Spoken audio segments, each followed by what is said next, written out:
a vibrant, outgoing young mother of three. She was so full of life. She had so many friends, and she was a very, happy person. Murdered in the safety of her own home. The victim had been stabbed multiple times in the chest area. It looked like somebody had tried to carve her heart right from her body.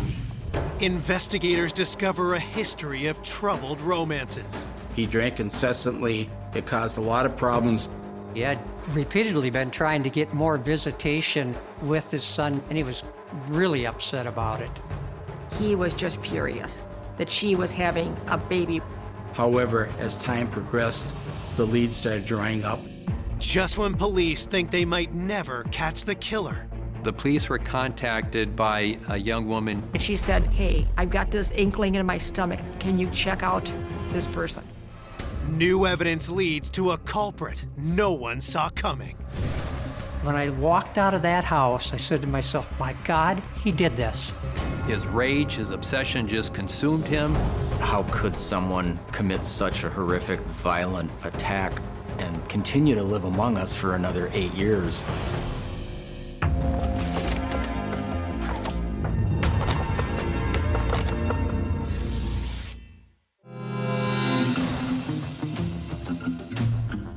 Less than an hour outside Minneapolis, Big Lake, Minnesota feels like a world away from the bustling city. But in February of 1992, this peaceful town is rocked by a horrific discovery. 911 dispatch. What's the problem? My wife is dead. I just came home, and my little girl is here, and she's in the bedroom, and she's been stabbed. I got the 2 kids here. My God, what's happened? Is she breathing? Oh, she's dead. She's cold. Oh, my God. Oh, my God. The caller, Charlie Jensen, says the victim is his wife, 39-year-old mother of 3, Linda Jensen. At about 4:18 p.m., I received a call in my office from my lieutenant who indicated that a homicide occurred in Big Lake Township. While patrol officers take Charlie and the 2 children away from the home, detectives arrive and begin their investigation. When I entered the scene, I entered the bedroom, saw the victim lying at the foot of the bed face up, ascertained obviously that that person was dead. She was naked. She had a comforter over her body with a large knife pinning the comforter to her body, having been stabbed right through her chest. The victim had been stabbed not just once, multiple times in the chest area. There was some dried blood on the corner of her mouth. The individual was cold to the touch. The victim appeared to be dead for quite some time. Even for seasoned detectives, the viciousness of the attack is shocking. I thought it was a horrific overkill with the knife. It looked like somebody had tried to carve her heart right from her body. My theory was the perpetrator was really angry with the individual, and that's why he had stabbed her in such a heinous way. The knife appeared to be like a kitchen steak knife. It was later ascertained that the knife itself had been taken from a butcher block in the kitchen of the residence. After finishing up with the body, investigators examine the rest of the home for clues. There was nothing that appeared to be out of place whatsoever. The house may have been a little on the messy side, but there was no signs of any of the drawers being opened, nothing being disturbed. I observed that there was no sign of a forced entry. It was really actually kind of a clean crime scene, other than the homicide itself. No fingerprints, no blood samples. As detectives continue searching for evidence, news of Linda's murder reaches her family. I got a phone call from Charlie, and he said, we lost Linda. Linda's dead. She's been murdered. I was screaming, just screamed and screamed and screamed because she was gone. And I didn't want to believe it.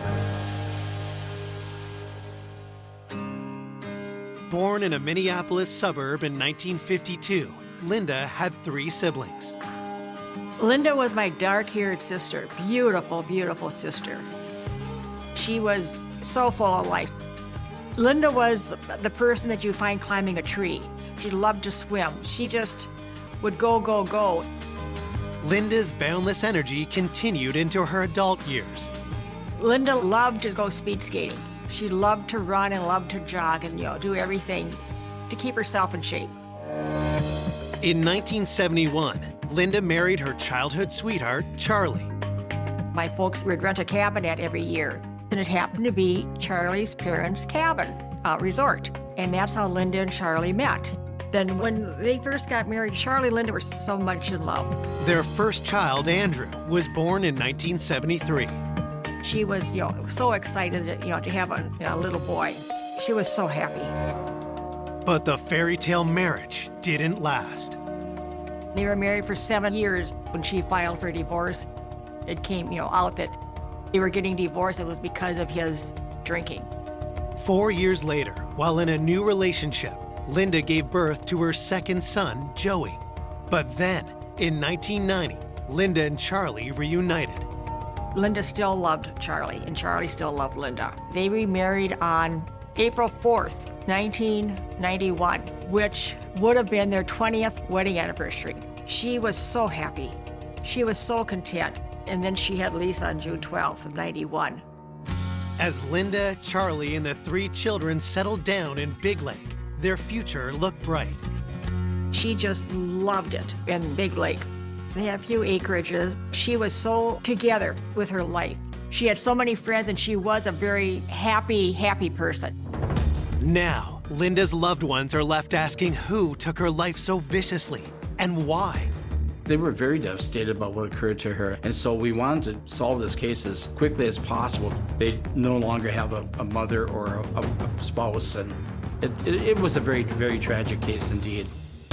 Having established a clear picture of their victim, detectives turn their attention to Linda's husband, Charlie. Usually in an investigation, especially a homicide investigation, you usually look at the person closest to the victim. Charlie appeared very upset about the situation, but he was coherent. He was able to give us information. When investigators ask Charlie about the day of the murder, he tells them it was an ordinary day. He went to work that morning, while Linda stayed home with the baby. At about 9:45 in the morning, he called Linda, and he received no answer. By noon, he called the third time, and again received no answer. Charlie was a little upset because he thought she would be home, so he left work, and he arrives at his residence at about 4:05. When Charlie walked in the door, he found 9-year-old Joey and 8-month-old Lisa alone in the house. Joey, who was now home from school, doing homework at a table, and then he saw that Lisa was still in the playpen, wearing the same clothing that she was when he left that morning, and he thought this was not right because there's no way that Linda would have left the baby in the same clothing all day long. So he went downstairs to the laundry room to look for her. He could not find her. He went back into the bedroom again and went further into the bedroom where he then observed Linda lying on the floor. He indicated to me that the comforter was higher up on her body, and he apparently pulled it down. He also indicated that he touched the knife, and so he said if his fingerprints would have appeared on the knife, that is his reason. That would be an immediate red flag. That would have caused investigators to focus right on Charlie. As an investigator, you say, well, my God, that's something we got to look at a little deeper. Investigators also knew their early relationship was a volatile relationship. They did find their way back to each other, but their relationship certainly was rocky. You always assume that perhaps the spouse is the person that perpetrated the crime, and he was right at the top of the list. Coming up, investigators get a promising lead She saw a man in a pickup truck pulling out of the driveway. and uncover sinister motives. Would it be possible for him to hire someone to kill Linda? He became this person that she was afraid of. After a suspect is caught in a lie, He claimed he didn't know who she was. He was asked to give a DNA sample and he refused. the case takes a jaw-dropping turn. The family were outraged. You could feel the chill in the courtroom. No way in hell. No way could that happen.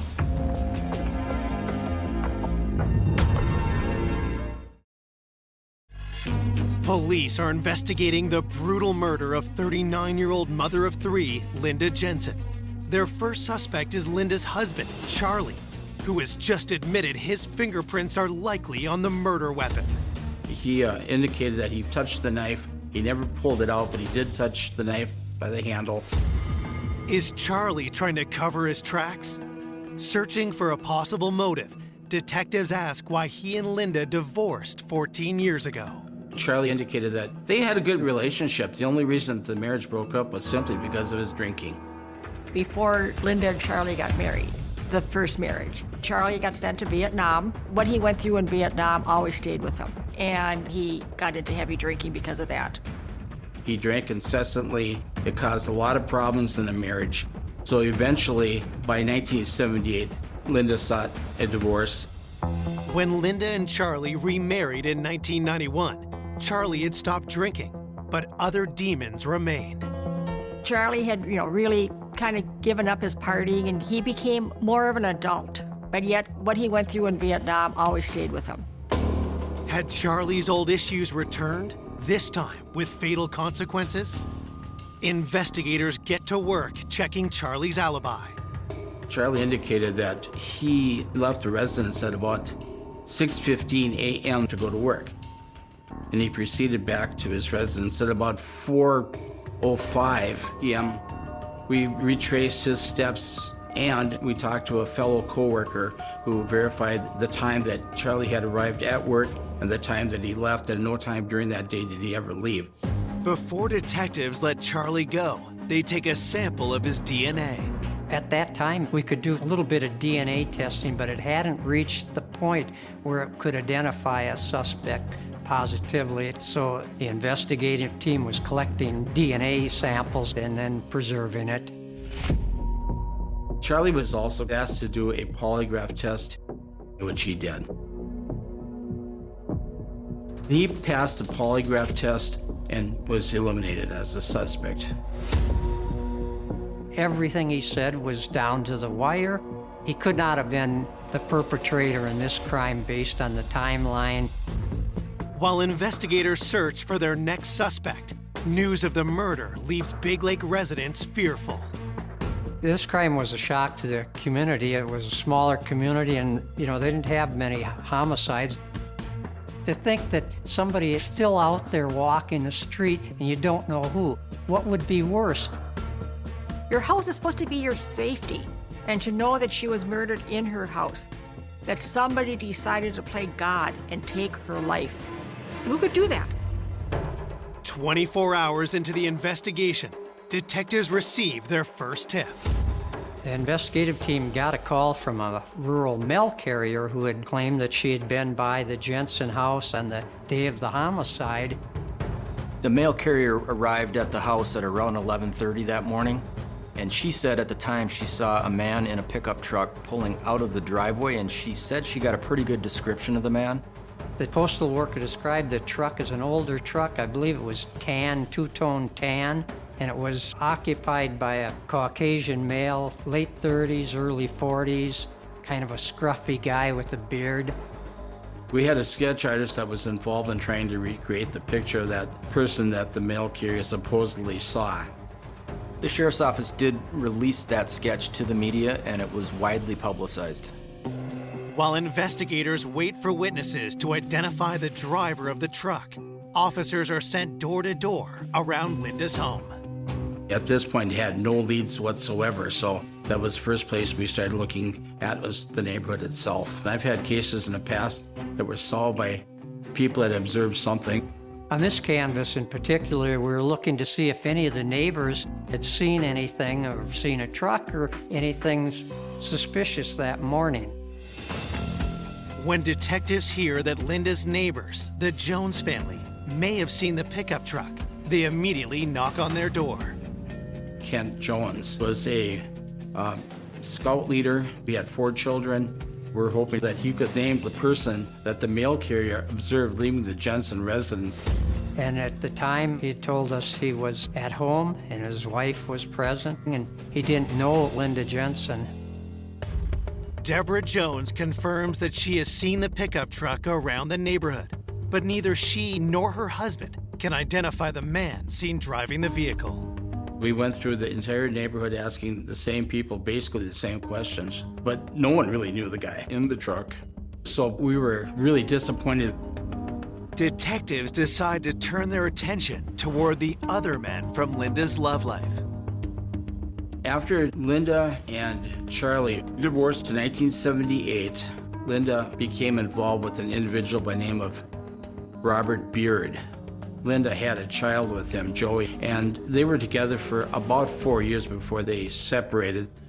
Bob Beard really didn't see much of Joey and was really not a father figure, and he never paid child support. He had given up custody, but Bob Beard had repeatedly been trying to get more visitation, and sometimes he wouldn't see the kid but once or twice a year, and he was really upset about it. When investigators speak to Linda's husband, Charlie, about Bob Beard, what he tells them is startling. Charlie indicated to investigators that Mr. Beard had actually contacted Linda at least twice, if not more, within a few weeks before she was murdered. Bob wanted to see Joey and perhaps even gain custody of him. Had Bob confronted Linda about custody and attacked her in a rage? The individual that perpetrated this crime was angry at her about something. Bob Beard was an absolute ideal suspect.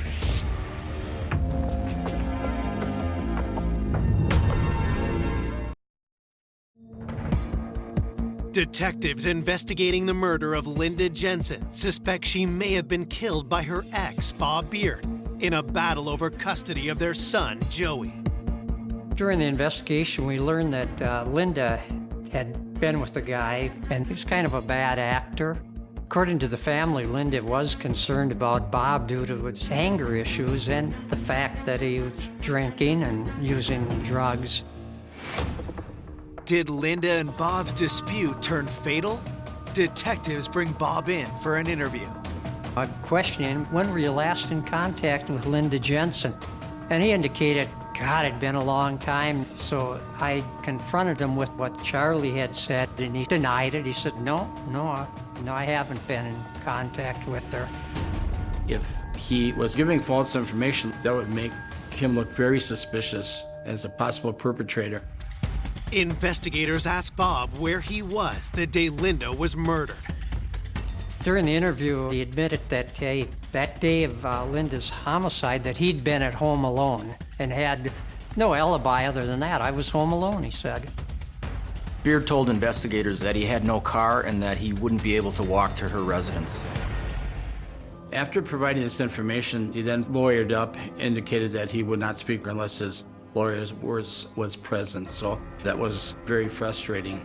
Usually when a person wants a lawyer present, that usually indicates to us that they have something to hide. Bob remains on the suspect list, but with no concrete evidence tying him to Linda's murder, police are forced to let him go. As they continue their investigation, detectives hope the autopsy report will provide a much-needed break. During the autopsy, they determined that she'd been strangled and that subsequently she'd been also stabbed through the chest. But the cause of death, more than likely, was the strangulation. It was also found that she had been sexually assaulted, and then there was a DNA swab taken at that time. She was perhaps being strangled during the time that she was being sexually assaulted, and then she was probably stabbed post-mortem, in other words, after death. Medical examiners also determined Linda's time of death was between 8 a.m. and 10 a.m. Charlie left the home at 6:45 a.m. About an hour later, the 9-year-old son left the home at about 7:45. That left just Linda Jensen at home with her infant child. Those who knew her talked about the fact that she would have fought for her life, and so it probably was a very, very violent two-way encounter that probably lasted for a little while. Somebody committed this horrible sexual assault and a nasty homicide, and they're walking around and they got away with it. That's unacceptable. Convinced Linda was murdered by someone with a personal motive, investigators look at another one of Linda's romantic partners. According to Charlie, after Linda left Robert Beard, she met an individual by the name of John Sullivan. When I first met John Sullivan, I didn't like him. He just kind of acted like he was God's gift to women, but that's who she, really cared about, and she did marry him in '86. After the wedding, John convinced Linda to move to California, but their newlywed bliss quickly faded. Linda had only been out in California for a short period of time when things were getting kind of rough. A few times when Linda had called, I could tell that she was sad when we would talk. He completely, changed and became this person that she, I think, was a little afraid of. And he wanted Linda to have a child. And Linda knew that she just could not do that. So she convinced him that he should adopt Joey, and that's how she got out of having to have a baby with him. Over the next few years, John's behavior became more troubling. There was one particular time where Mr. Sullivan had hit Linda, and they had a major fight. Linda realized she had to get out of that relationship, and she left and came back to Minnesota. At this point in time, Charlie was sober, and Linda actually wanted to get back together with him again because, as they said, they always loved each other. When Linda left Mr. Sullivan, Linda requested that Mr. Sullivan provide child support for Joey. And this was a real bone of contention with him because he felt that she had talked him into adopting him. And then after he adopts Joey, she leaves him, and then he is stuck with the child support. A judge orders John to pay Linda $300 a month. But then, John receives even more shocking news. Linda got pregnant with Lisa, and when the divorce papers came to John, and it did have to state in the divorce papers that she was pregnant, but it wasn't his child. He was just furious that she was having a baby with Charlie, and she wouldn't have one with him. Did Linda's news push John over the edge? He'd made several phone calls, we were told, that weren't too pleasant with Linda. So he was a potential suspect. Could he have come back and committed this homicide?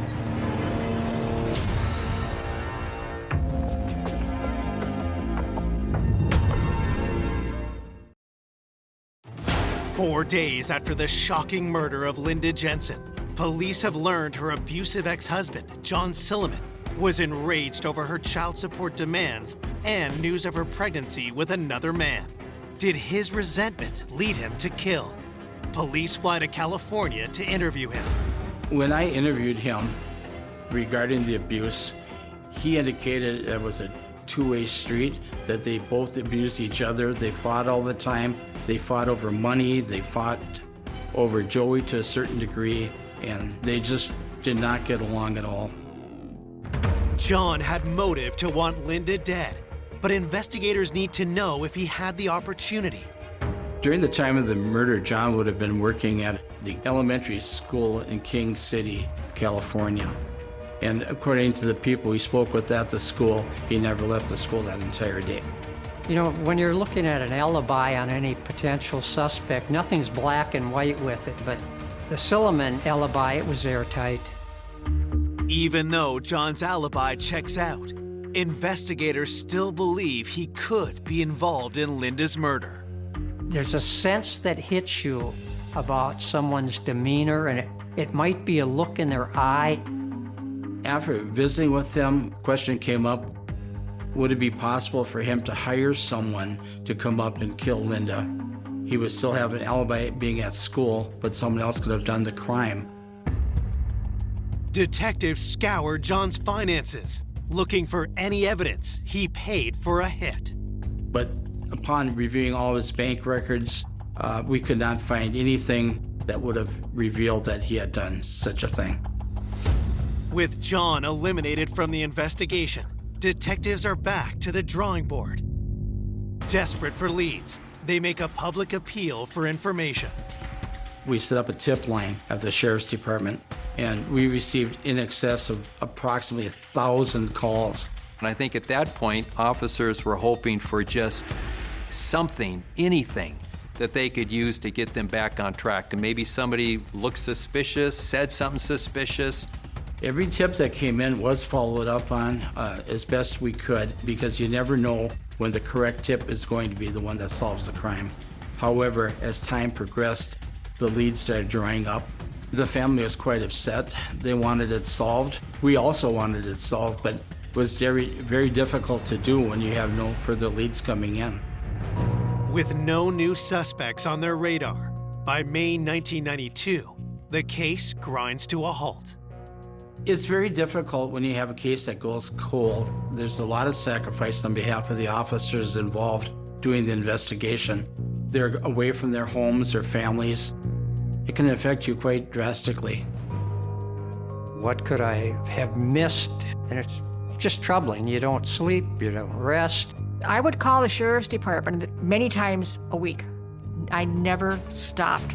I was not going away until this was solved, because I had promised Linda, looking at her in her coffin, till my dying breath, that I would do all I could to find the person that did this, to get this person in jail. 7 years pass, and in 1999, Linda's family persuades a new sheriff to reignite the investigation. Because of Sandy's insistence opening the case, Sheriff Anderson at the time decided to take a second look at the case. To start, police offer a reward for new information. Sometimes in these cases, over time, people who have information that they didn't provide early on can feel more comfortable to come forward. Sometimes they get that nagging feeling that, you know, what I thought was nothing 10 years ago maybe actually means something. I had all the newspapers and all the TV station contacts, and I would call them and they would put something on, because I kept saying, somebody has the key. You might think it's insignificant, but let it out. It might be the key to solve this. Detectives also revisit key evidence from the initial investigation, including the DNA samples. When this case reopened, the situation with DNA had changed greatly. There was a database to compare the samples to. Also, when obtaining a sample, it took less time to get a response back. Investigators always collect DNA samples of family members and anybody with close ties. We did go back and look at potential suspects. Investigators compared DNA from Linda's sexual assault to samples from her former romantic partners, Bob Beer, Charlie Jensen, and John Silliman, as well as a database of known sex offenders. When the results come back, detectives are stunned. Investigators took between 80 and 85 DNA samples for testing, and they ruled everybody out. All of the men that she had been involved with in consensual relationships had been eliminated as possible suspects in the homicide. Yeah, it just kind of dropped me right down. You know, I've worked a lot of homicides, but we had nothing going except here we have this woman who's deceased, been a homicide and rape victim. It's like, who could have done this? You know, I wanted justice for Linda. The case goes cold again for another year. But in 2000, police receive an unexpected tip from a woman named Angela Hennon that turns the investigation red hot. Angela called the sheriff's office and said, hey, I've got this inkling in my stomach and I've had it for years. Can you check out this person? That was the first lead the police had in over 8 years. She called in that little piece that we needed. We've been wanting for over 8 years. That broke the case wide open.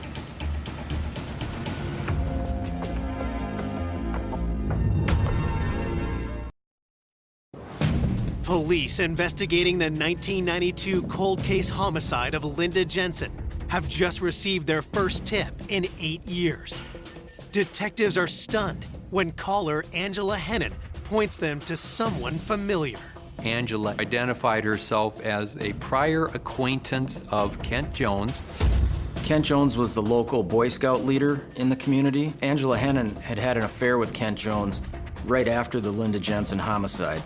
and said she brought up to Kent Jones the Linda Jensen homicide, and he denied knowing her. And he became very angry and agitated about that subject coming up. A few months later, Angela indicated that when she was talking to Mr. Jones, he indicated that he knew Linda quite well. He saw her jogging past his residence, he visited with her, and he basically changed his story completely from what he told her previously. So she felt compelled to report that to the police because she just found it unusual. When investigators first spoke to Mr. Jones in 1992, he was not a suspect. He was just a neighbor. He denied knowing her as well as perpetrating the crime itself. And his wife alibied him. She said that he had been home that entire day. So obtaining the information that Mr. Jones did in fact know Miss Jensen, at least collaterally, told investigators right away that he had been untruthful or deceptive with them. Well, as an investigator hearing that type of a story, I would think that he has some involvement. There's something that is not right and needs to be followed up further. Detectives dig into Kent Jones's background. At the time of the killing, Jones was the leader of the local Boy Scout troop, church-going family. He and his wife Deborah had kids. Certainly the persona of him was that he was a fun-loving, good-natured, well-liked guy. But as they dug deeper, investigators opened up a different side to him, what he wants you to believe. Mr. Jones had a lot of skeletons in his closet. Outwardly, he seemed like a family man, and inwardly, he had a very, very dark side to him. He had a criminal history. He rented a storage locker that one night caught on fire. Mr. Jones entered a claim to the insurance company, and as it turned out, he probably had about $35,000 worth of items in that locker and not several hundreds of thousands that he claimed. It was an overclaim, and he was subsequently investigated and charged with defrauding the insurance company. Investigators then discover an even darker side to the father of four. There'd been some suspicion that he'd been abusive with his wife in the past. I read a report that Mrs. Jones had been stabbed. She apparently slipped and fell onto the open dishwasher, and her body was pierced by a knife that had been put into the dishwasher handle down. And I think some people looked at that and wondered, did that really happen that way? That just doesn't make sense. Investigators were very suspicious about those circumstances. She, however, stuck to that story and never pursued any charges against her husband. If Mr. Jones was the person that stabbed her, this is in line with the same thing that happened to Linda Jensen, in that she was stabbed, and it shows that he has a propensity for violence. Armed with the disturbing new profile of Kent, detectives pay him another visit, this time as a suspect. They went back to re-interview him and asked him again if he knew Miss Jensen or knew anything about her. He claimed he knew nothing about her, didn't know who she was. Present at that time was Kent Jones's wife, and she indicated, "No, don't you remember? She was here visiting you about Joey joining the Cub Scouts." And he got very angry with his wife at that point. Caught in a lie, Kent changes his story. He admitted that she used to jog by his house, and they had had conversations in the past. They also asked him point blank if he had had any kind of an affair or if he was involved sexually with Miss Jensen, and he became angry and very defensive. At that point, he was asked to give a DNA sample, and he refused. After 8 years of investigation, he was the first person to refuse to provide a DNA sample voluntarily. That, of course, raised another huge red flag. When I walked out of that house, I said to myself, my God, he did this. I had such a strong feeling, but it's not evidence. Officers went to the local district court judge and applied for a search warrant in order to obtain a DNA sample from Mr. Jones.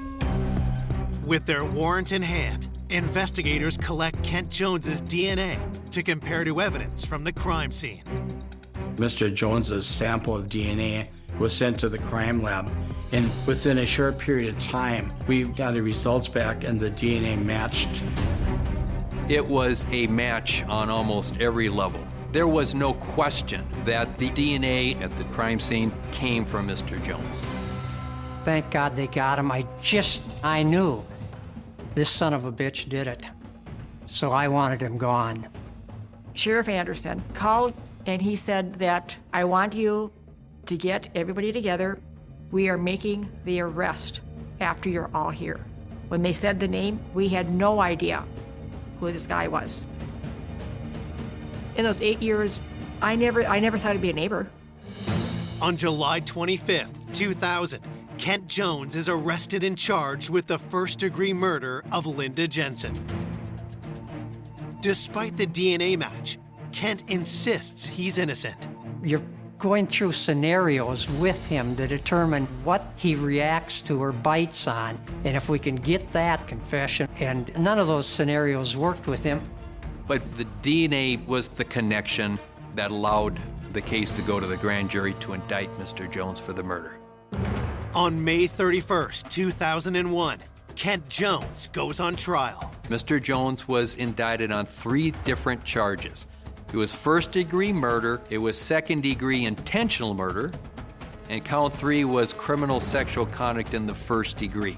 How could someone who was involved in Boy Scouts, who was involved in his church, who seemingly was a good husband and good father, commit such a horrific, violent attack and continue to live among us for another 8 years?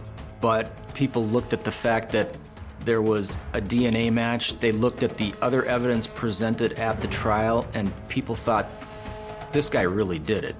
But when Kent Jones takes the stand, his testimony takes everyone by surprise. There was a major development that caught literally everybody off guard. He got up on the stand and he told everybody something that just shocked the entire courtroom.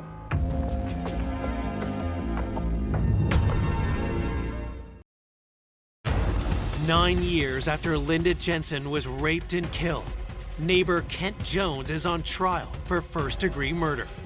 But when Kent takes the stand, his defense stuns prosecutors. Under oath, in court, in front of the jury, he testified that he had actually been having an affair with Linda Jensen.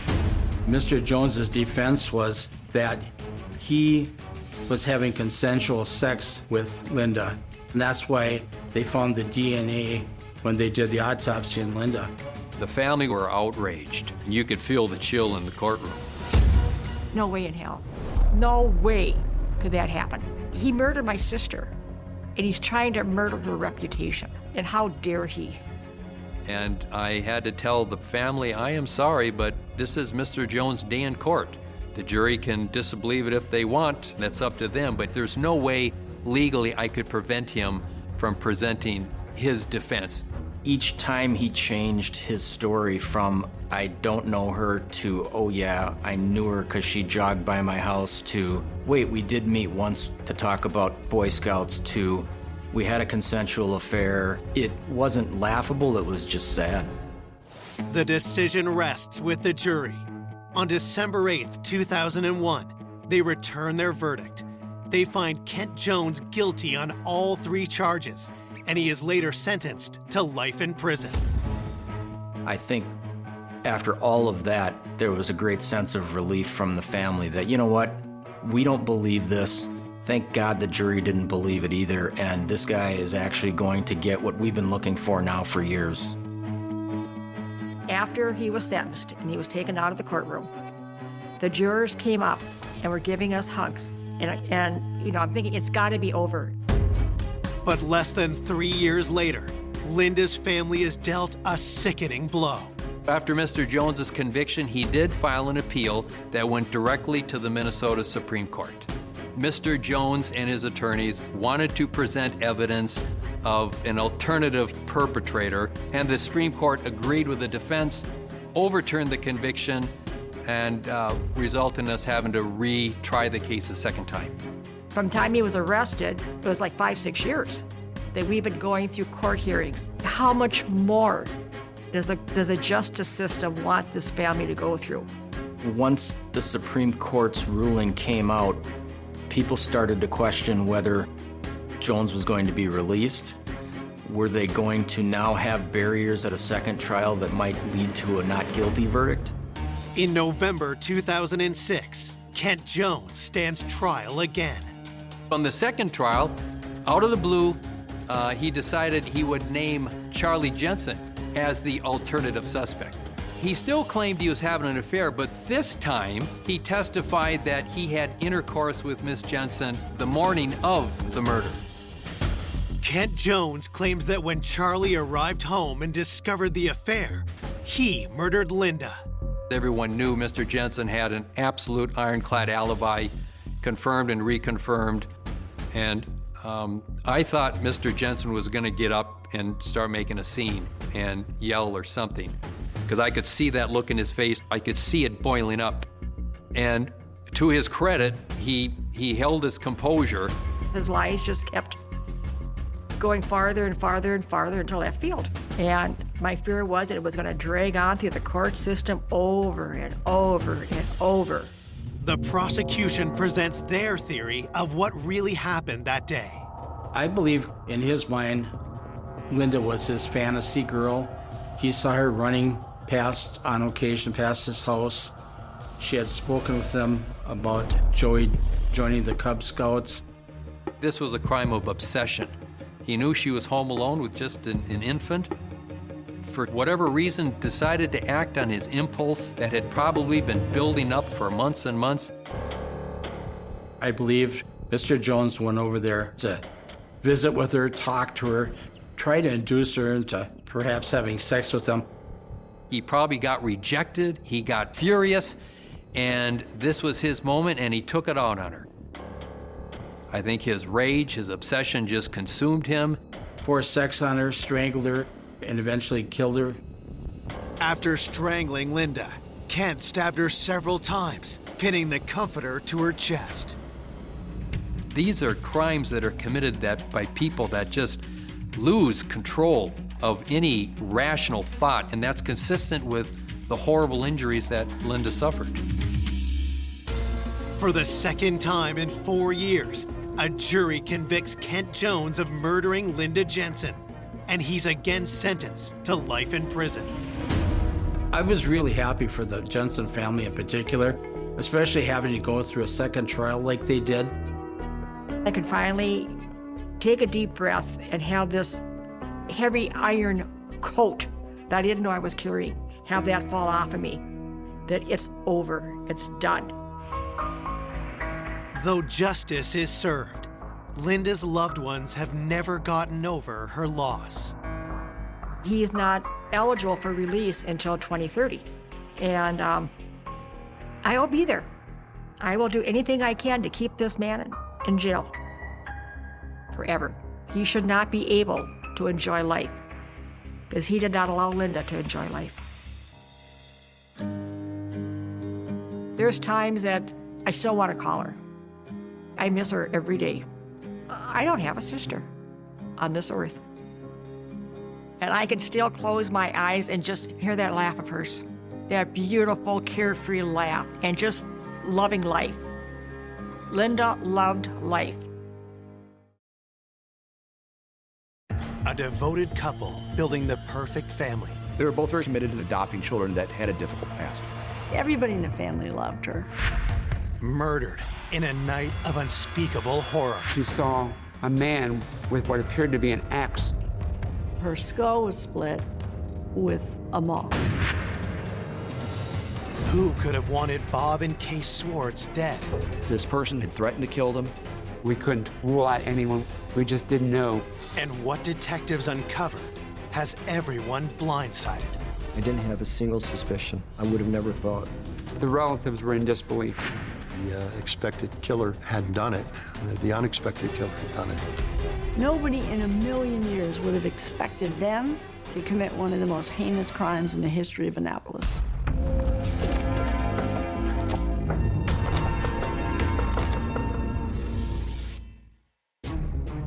On a cold winter morning in 1984, Colorado County Police.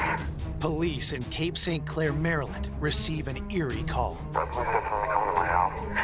what is the problem, sir? My parents are dead. You think your parents are dead? Yeah. First responders race to the scene and make a horrific discovery.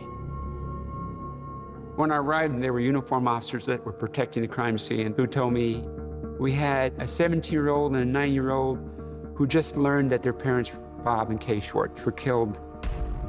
The children are visibly shaken and in shock, but agree to answer a few questions. My partner and I met with a young man by the name of Larry Schwartz and his sister Annie. Both of them were very calm. This young man, he said that he had gotten up that morning and that Annie, who was 9, told them that she didn't know where their parents were. He then looked out the dining room window and saw his mother's body in the backyard. He told me he immediately shielded Annie's eyes so Annie wouldn't see her body and called the police. Detective Barr leaves the kids in the care of the attending officers and moves to the backyard. It's his first grim look at the scene of the crime. Kay Schwartz was found outside. She was a few feet from the sliding glass door in the snow. She only had one sock on her right foot. Her left foot was bare. The blood in the snow was horrific. It was just horrific. The blood had created a slush in the snow. Kay Schwartz had puncture wounds around her neck, and she had a massive wound to the top of her skull. Detective Barr then heads inside. I looked in the basement area, and I found a black vinyl chair that had pooled blood beside it. It appeared as though she had been attacked sitting in that chair, and she bled heavily onto the floor. And there was blood from that chair leading out back. Just when it seems the crime scene can't get any more grisly, detectives discover another ravaged body. We found a small office adjacent to the landing of the stairs. The door was closed. We opened the door, looked inside, and found Bob Schwartz's body. There was an inordinate number of stab wounds to Bob Schwartz. There were defensive wounds in the body. We theorized at that point it was very possible that Kay was attacked first, and then Bob heard the noise and started to come out of the room, giving Kay the opportunity to flee out the back door as the killer or killers went after Bob. As detectives make their way through the rest of the house, they see no signs of forced entry. Did Bob and Kay know their attacker?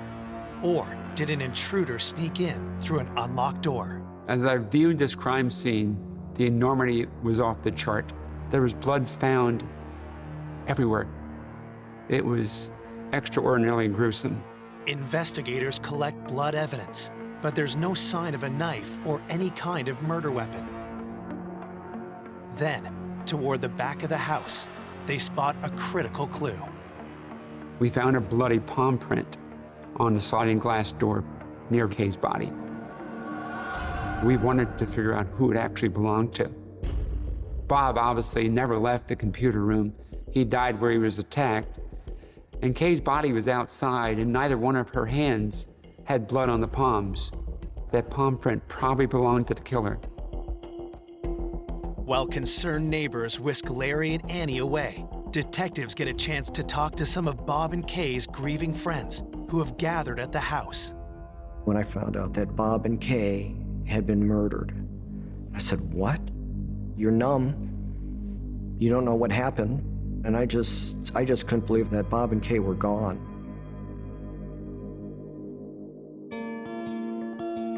Bob and Kay Schwartz met at the University of Maryland outside Washington, D.C. They were both getting their master's degree in education. They both wanted to be teachers. He was 35, she was 27. She fell in love with him, and maybe 18 months later, they married. They were very involved in all kinds of church activities. Kay and Bob were intimately involved. Everybody seemed to know them. Everybody felt a connection with them. Bob was an engineer of sorts, worked at NASA Goddard down in Greenbelt, Maryland, in the space program on some level. Bob had to be a pretty clever man because he was involved in computers back in the dark ages, 1984. He was always very positive. He was funny, quick sense of humor. Kay was the fun-loving, carefree spirit, beloved by everyone who knew her. Always wanted to be a teacher, became a teacher. They wanted children, but Kay was unable to have children. Far from breaking their spirit, Bob and Kay's disappointment only seemed to strengthen their bond and gave them a loving sense of purpose. They decided they wanted to open their house and their hearts. In 1973, Bob and Kay embarked on their dream. That became part of their mission in life, in adopting children that had a difficult past, to provide some substance and some guidance. Larry Swartz was 6 years old when the Swartzes adopted him. 6 years later, they adopted a 4-year-old girl, Anne. Annie was born in Korea, did not speak much English when she first arrived. Annie and Larry were happy to be part of that family. Kay and Bob wanted to be the best parents ever to those children. Now, Larry and Annie were orphans again, and detectives need to find out who committed such a heinous crime and why. Police begin by talking to neighbors, hoping to find a witness who might lead them to the killer. We were alerted by a person approximately a block away on a parallel street that he had found what appeared to be a blood trail leading into the woods at the end of that street. And as we followed that trail, we found what appeared to be a barefoot footprint and a socked footprint. Were these Kay's footprints? If so, how did they end up in the woods when her body was found in the backyard? We also found a pair of footprints made by shoes. Footprints suggesting a chase through the neighborhood. The trail of footprints ran for quite a distance through the woods and the neighborhood. The footprints seemed to suggest that after stabbing Bob to death, the murderer went after Kay one last time. In my opinion, it appeared as though Kay Schwartz was fleeing from her killer, and at some point, a person caught up with her and then walked her to the back of the home where she was killed. At the end of the trail, detectives make one more pivotal discovery. Searching through the woods, my sergeant found what appeared to be a murder weapon. It was a wood-splitting maul. There appeared to be blood on the maul, along with hair. But the handle appeared to have been wiped clean. There wasn't any blood on the handle at all. Detectives send the maul to the lab, but find no trace of a knife anywhere. It's a puzzling scene that offers them few clues. It was a very difficult crime scene to try to put together in your mind what may have happened or how did this occur. At this point, we only had 2 children, Larry and Annie, who could provide any information. When detectives circle back to them at the neighbor's house, they do their best to help. Annie related to us that she had awakened in the middle of the night to her father's screams of "help me, help me." She continued to tell us that she went to investigate and she walked to the door that exited to the carport. At that point, she saw a man walking away with what appeared to be an axe over his shoulder. And she described the person as very tall, with curly hair, and asked, "Was that person as tall as me?" She said, "No, he was taller."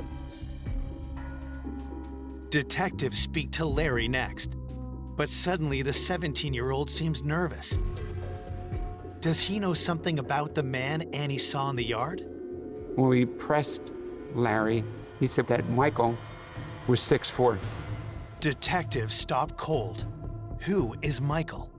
And very quickly, I established that Michael Schwartz was a brother of Larry. As it turned out, Bob and Kay Schwartz had adopted 3 children. Michael, who was also 17, no longer lived with them. but it wasn't clear why. So at that point, we were very, very eager to talk to Michael. Coming up, investigators uncover bad blood and dark secrets. They send him to a state mental hospital. Detectives uncover startling clues. Nobody expected anything like this to happen. It became almost unbelievable. Was there more than one person with a score to settle? This person said, I could stick a knife in his back.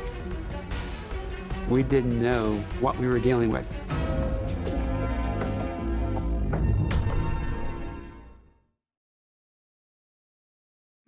When they appear to have no suspects in the homicides of Bob and Kay Swartz, police learn the couple's adopted children have an estranged brother. Both Annie and Larry related to us that Michael no longer lived with them, but had been getting into a lot of trouble. Detectives are anxious to know more. Could Michael have possibly wanted to harm Bob and Kay? As we spoke to relatives during the investigation, Michael was quickly identified by them as someone we should look at very closely. Michael had made threats internally in the house. Detectives interview the Swartz's friends and family to get more insight into Michael's history. Larry was the Swartz's first adopted child. But long before Annie, Bob and Kay provided Larry with a brother. Michael was 8 years old when the Swartzes adopted him. The boys were only 6 months apart in age. The Swartz's second adopted child had arrived at their home, a troubled boy. As they interviewed everybody, detectives found that Michael's mother abandoned him when he was an infant, and Michael was relinquished to the custody of the state and became a foster child. He went through a series of 6 foster homes before the Swartzes adopted him. Bob and Kay were determined to turn Michael's life around, but the boy's difficult past wasn't easy to shake, and the problem started almost immediately. Michael was so antisocial in his approach to life. Michael was having behavioral issues at home, not obeying his parents on a consistent basis, smarting back, profanity. As the boys grew older, Michael continued to struggle. But that didn't stop Bob and Kay from having high hopes for both their children. I think Bob and Kay expected Larry and Michael to apply themselves very diligently to their studies and to do well. I think that Larry had a desire to please people. He had kind of a soft-spoken shyness to him. He seemed to want to engage with people. But I think Michael was a challenge from the get-go. I think Michael, he had some deviancies that probably would have precluded anybody from having any type of relationship with him on any level. 2 years after Michael was adopted, Bob and Kay found a new ray of hope when they adopted Annie. Annie was cute as a button when she arrived. Everybody loved her. Bob adored Anne. Annie became the apple of her father's eye, and suddenly Annie, the baby, became the favorite child. Everybody in the family loved her. The more attention Bob gave Annie, the harder he was on his 2 boys. Larry seemed to be able to turn the other cheek, but not Michael. Michael had been getting into trouble more increasingly over the last year or so. Michael began to have problems of a fairly serious nature. Tension between he and his father, tension between he and the other family members. By 1980, Michael's rebellious nature pushed his parents to their breaking point. One night, Michael asked to go out, and they said no. So he sneaked out. Went out with his buddies. When he came back home at about midnight, he pounds on the door. His mother comes to the door, looks at him and says, "No, we're not letting you in." He goes over to a neighbor's house, spends the night, goes to school the next day on his own. And while he's there, his parents had called. Social services said, "We can't handle him anymore." After 5 years of struggling with Michael, Bob and Kay were so concerned about his volatile behavior that they asked the state to place him with another family. He never lived at home again. It was just a very difficult situation. Bob and Kay loved him, but they felt there was nothing they could do for him. While Bob and Kay tried to stay focused on Larry and Annie, Michael's state of mind seemed to deteriorate. Michael had been in a reform school and he got in a fight and got in some trouble, so they sent him to a state mental hospital for evaluation. And that was just a few weeks before the murders. He was staying at this facility. The Crownsville State Hospital Center was terrifying, faceless, institutional, decrepit buildings, straight out of a Stephen King nightmare. Had Bob and Kay's rejection led Michael Schwartz to commit a cold-blooded murder? Detective Barr and his partner decide to make the short drive to Crownsville and ask Michael for themselves. He was interrogated by these talented homicide detectives. Michael's denying. Michael's words say one thing, but to the detectives, his appearance tells a different story. They did notice it. Michael had very noticeable marks on his long neck, and he clearly had an injury of some kind there. But he said they were hickeys. Detectives keep pushing, but Michael is adamant that he was at the hospital on the night of the murders, and the hospital records back up his claims. We learned from the staff that their logs indicated that Michael had been there all evening. He has what appears to be an ironclad alibi. I mean, he is in a locked ward in a state mental hospital. The police weren't so sure. A lot of people weren't so sure. It was very lax at this Crownsville State facility. It's not a prison. It's just a hospital. Detectives aren't completely convinced of Michael's alibi, but they don't have enough to arrest him either. And soon after that interview, Michael Schwartz lawyers up. Of course, I finally got to him. I did what all defense lawyers do, which is to say, don't say a word to anybody about anything. He was never interrogated again. Michael won't talk, and the lab has found no useful prints on the handle of the splitting maul. But detectives know one key piece of evidence from the crime scene that could tell them everything they need to know. During the investigation, there was a bloody palm print recovered from the sliding glass door. We had examined both victims. Neither one had blood on the palms. If detectives can prove Michael Schwartz left that print, they'll have their murderer. But that's easier said than done. This evidence was difficult to analyze. We were very limited in 1984 with what we could do. This would involve the evidence being sent to the FBI laboratory in Washington.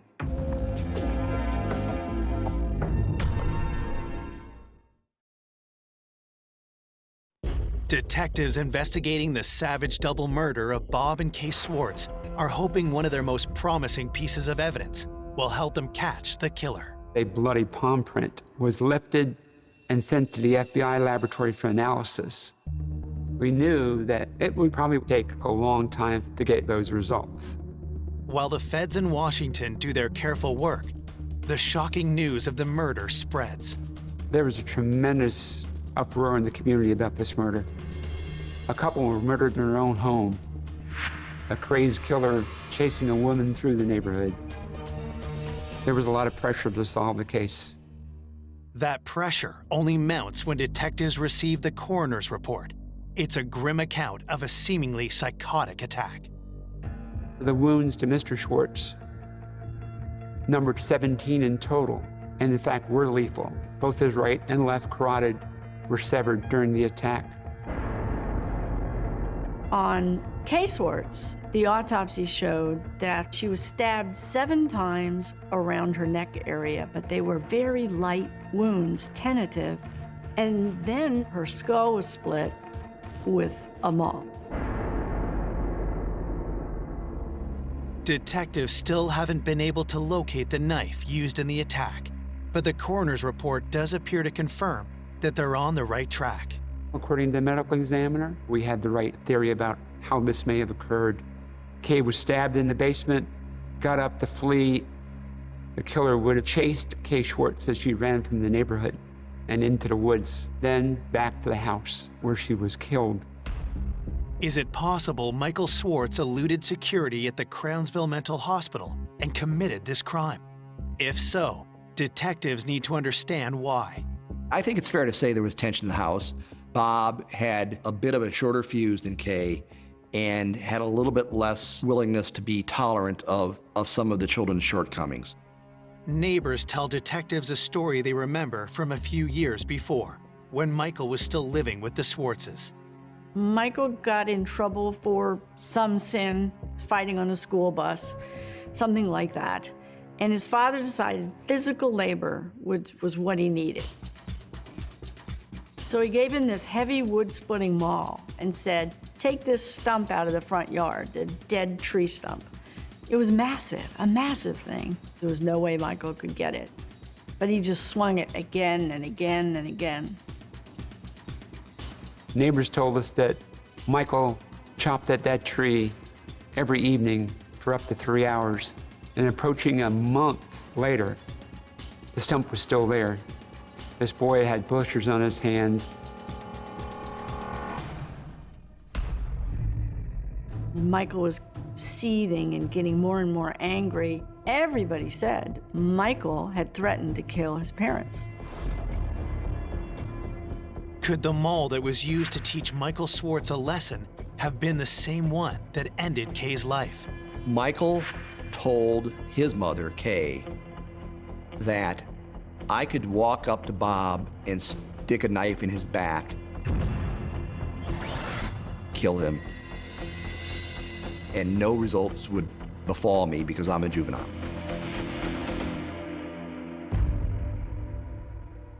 The logical assumption on all of our parts was Michael had made good on his threat. He had said he would do it, and now he's done it.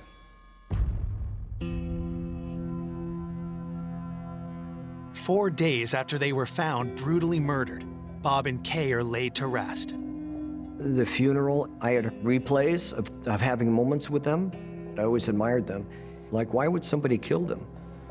The couple's obedient children, Larry and Annie Schwartz, have been staying with friends of the family, while their brother still resides at Crownsville. Michael Schwartz was allowed out of the hospital to come to the funeral, and at the cemetery, both boys stood over the grave and shook holy water, one into Kay's grave, the other into Bob's grave. Off to one side, the two detectives on the case stood in their suits with their sunglasses in the cemetery. Everyone gathered around, gave them their support. But most people believed it was Michael who had done it. Many note the suspicious red marks still visible on Michael's neck. Talk spreads through the community. The newspapers were saying that Michael was a suspect. But even though he was in Crownsville at the time, there was some question about the accountability there, and maybe he could have gotten away and done it. With lingering concerns over Michael's alibi and the security at Crownsville, detectives decide there's only one way to find the truth once and for all. Wanting to make sure that we had crossed every T and dotted every I, my partner and I decided that we were going to follow up and visit that mental hospital again. We wanted to make sure that it was impossible that Michael would never have been able to leave undetected. So we asked the staff to lock us in the ward where Michael was committed. If Michael could have gotten out of that, there was a chance Michael had done it.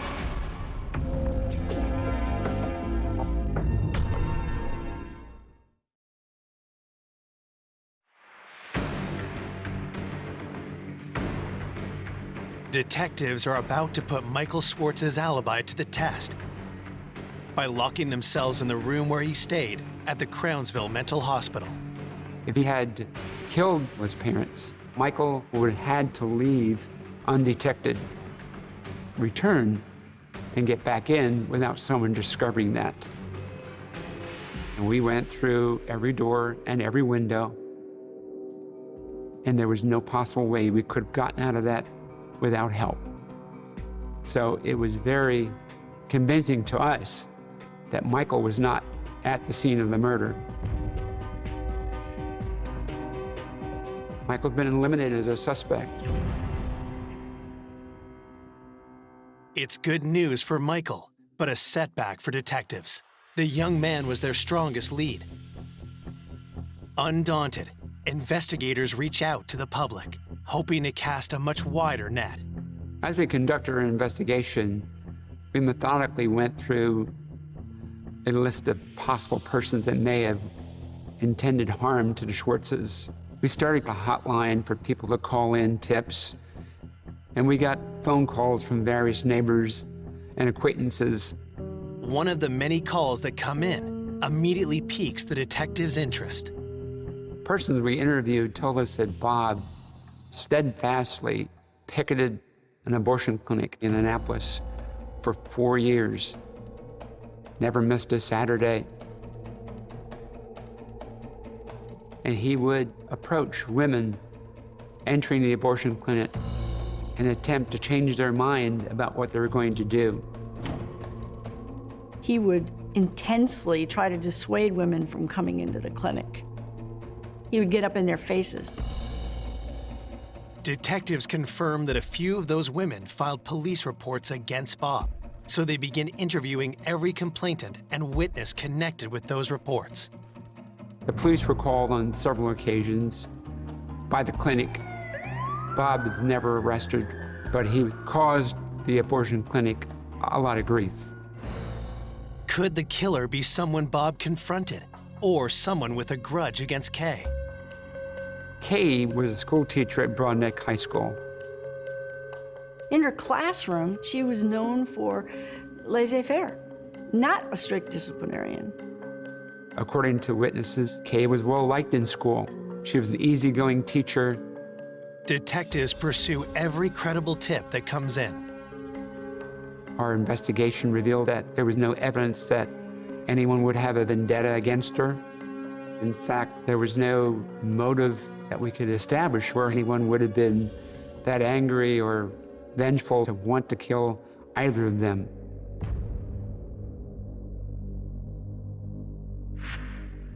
"8 days after the brutal double murder, investigators have hit a wall. With no fingerprints on the splitting mall and their single most promising piece of evidence still under analysis, detectives are all out of options. Undaunted, they decide to start fresh, poring over every piece of evidence they do have, starting at the very beginning.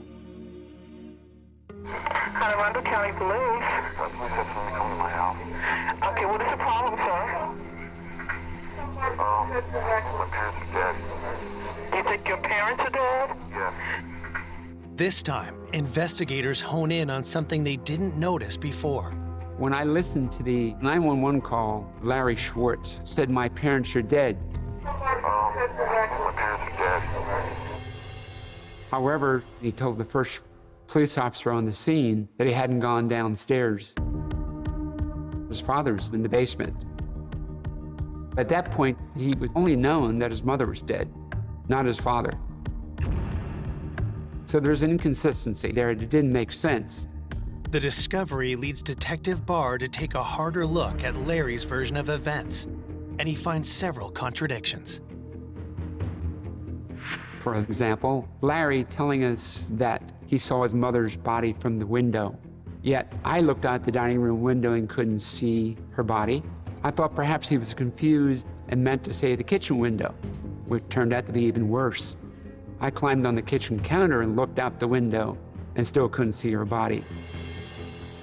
Detective Barr had chalked it up to the extreme shock the boy had suffered that morning. Larry's demeanor wasn't unusual at the time. Various people react differently under stress. He could have very well been in shock, repressing his feelings. I didn't know. Barr wants to give Larry a chance to clear up his story, but that isn't going to happen. Larry had gotten an attorney. The attorney had advised him not to talk to us. At last, word comes in from the FBI. Test results on their key piece of evidence from the crime scene. The bloody palm print on the sliding glass door. The one detectives believed was made by the killer. It came back. Finally, we could find out who it could possibly belong to, what we were dealing with. Coming up, it's a twist that no one saw coming. A chill just went up my spine. It just didn't seem right.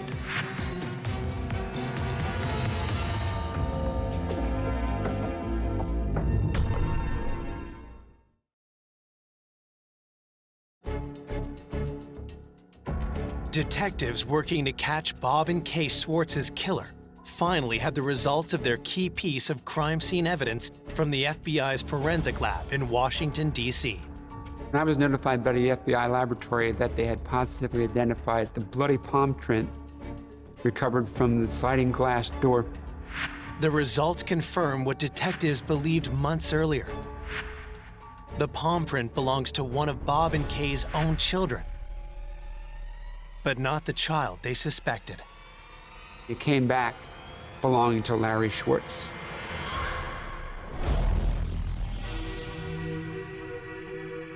At that point, the state's attorney for Anne Arundel County authorized an arrest warrant be obtained for Larry Schwartz. Authorities charged young Schwartz as an adult with 2 counts of first-degree murder. When the news gets out, it causes an uproar in Cape St. Clair. Michael Schwartz was known as the bad kid in the family, not handsome, likable Larry. A chill just went up my spine. It just didn't seem right.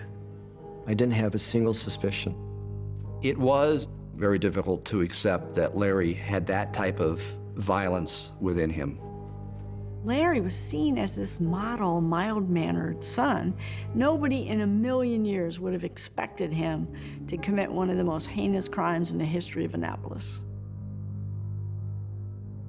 The community was in denial. The majority of them were convinced that Michael Schwartz had done this. There was certainly a lot of speculation about whether we had the right person or not. It was very hard for people to believe that he could have done it. I think that they just felt there was more to this. There was more going on than any of us could understand. Why would a docile youth, beloved by everybody, explode in a rage and stab both his parents? Why? Everybody wanted to know the answer. Authorities want answers too. But Larry, at the direction of the defense team hired by concerned family friends, is not talking and has neither admitted nor denied guilt. So for the next 15 months, while Larry waits it out in jail, detectives spend every waking moment trying to build an airtight case. We lacked a confession. The state's attorney for Anne Arundel County had me reassigned to his office to work exclusively on this case. We had to make sure that we had every piece of evidence we could get to close this case. Without Larry's confession, detectives need to find out what led this soft-spoken boy to such violent extremes. I continued to interview people, collect statements. Investigators soon realized that Michael wasn't the only son who had a hard time at home. I believe that Larry was under tremendous pressure. He was repeatedly chastised for the poor grades. He was restricted from leaving the yard. I think it was more of a protection thing. You're trying to keep him away from the wrong crowd, and I think Larry could have been pulled in many ways. I think they were afraid of that. I believe personally that he was angry. He was frustrated. It was cumulative, that he was holding rage inside him, and whatever may have happened that night set him off. But some speculated that there was another reason why Larry turned on his parents. Michael kept contact with Larry. He changed Larry's view of the family, and in a negative way. He was telling him that they just got rid of me, they want nothing to do with me, you know. Larry, he didn't want to be left like that. He didn't want to go into foster home again. Larry was extremely worried that what happened to Michael would happen to him. Then it changed where he was afraid he was going to be put out. Despite what may have led to this violent act, 17-year-old Larry Swartz is about to be tried for first-degree murder. 15 months after the crimes, the prosecutor had witnesses ready to lined up, psychiatric witnesses who said Larry was sane, and he knew what he was doing, and he actually planned it. And they had a case to present that showed premeditated, cold-blooded murder. Larry Swartz looked unconcerned as he arrived this morning from the county jail where he had spent the last 15 months. More than 60 witnesses have been subpoenaed to testify at Larry Swartz's trial, which is expected to last 2 weeks. I was at the courthouse expecting a trial. There was no trial. Nobody expected anything like this to happen. It was shocking.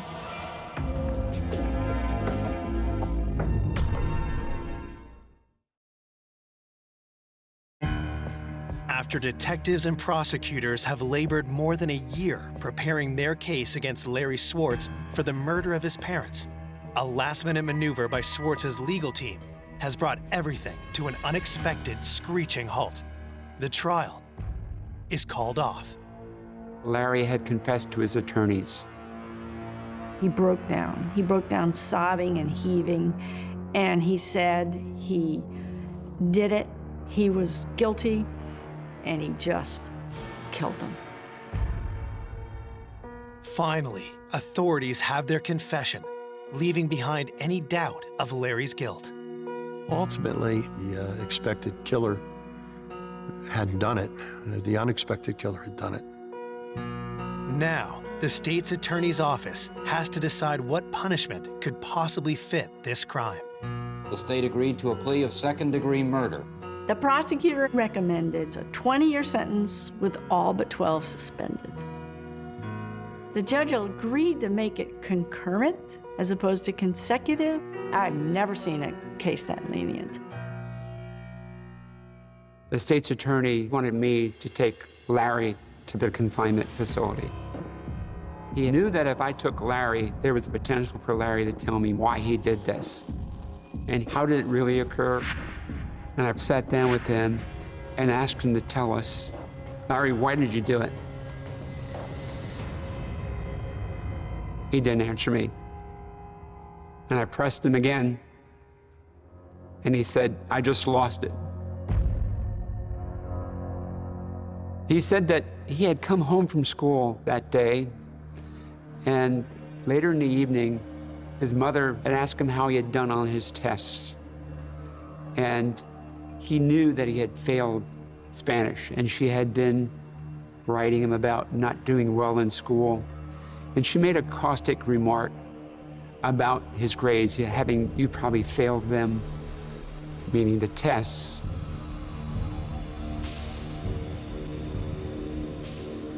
So he took a knife and he stabbed her repeatedly about the neck.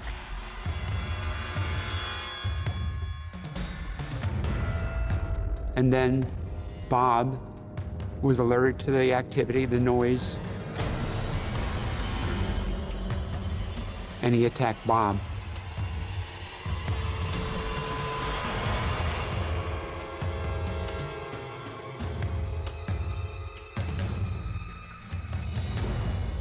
Larry never did explain or admit to chasing Kay through the neighborhood. I found out during the autopsy that she had been stabbed through her esophagus, so perhaps she couldn't scream. With sheer terror, running for her life, Larry did admit to putting the splitting maul into his mother's head.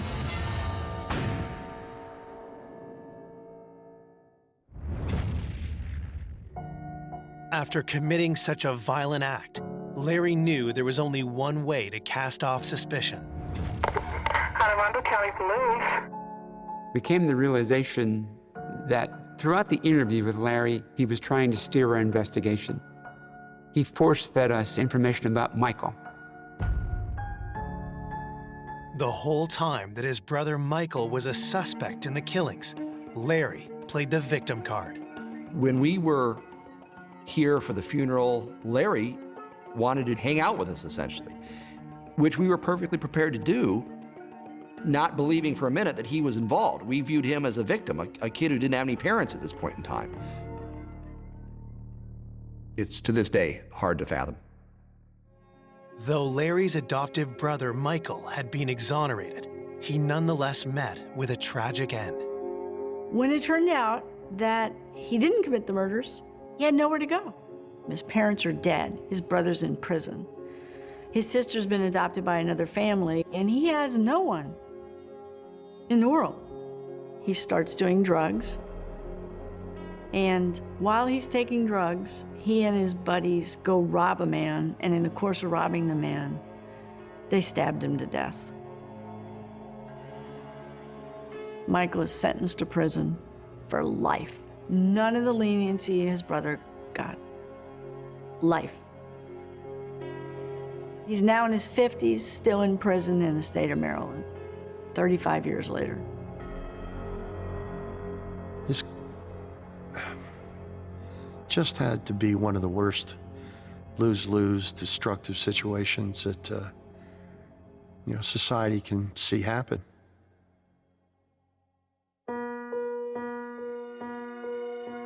Looking back over this case, I have empathy for both Michael and Larry.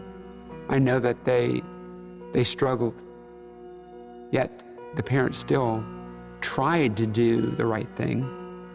Kay and Bob had adopted children who had been through a lot of bad times. And so I think they were trying to heal the wounds that they came to the family with. For both Michael and Larry, I could understand the frustration, the anger, but I couldn't understand the murder. That's the part I didn't understand.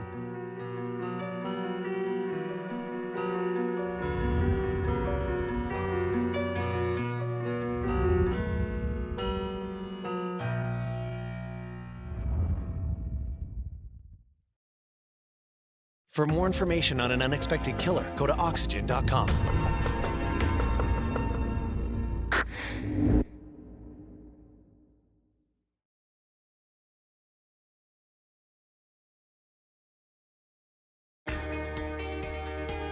A college student with a bright future. He was a journalism and history major who planned to go to law school. He had a huge social group. He was very well liked. Is found murdered in the middle of town.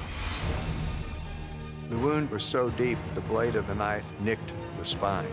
Sending police hunting for an elusive killer. This case was a true mystery, a true whodunit. He was depicted as a promiscuous young man who could have been killed by anybody. And when they catch him, it leaves everyone blindsided. They did not want to believe this was true. And that was pretty surprising. When we figured out who did it, I refused to believe it.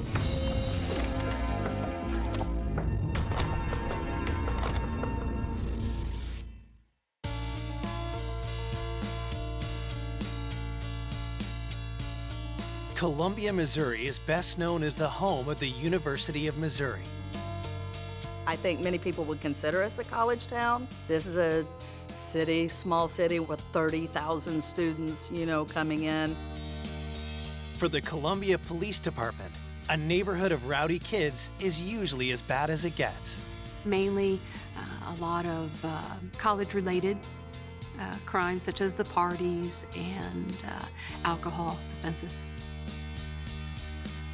Homicides in general were unheard of. That all changes one afternoon in June 2004.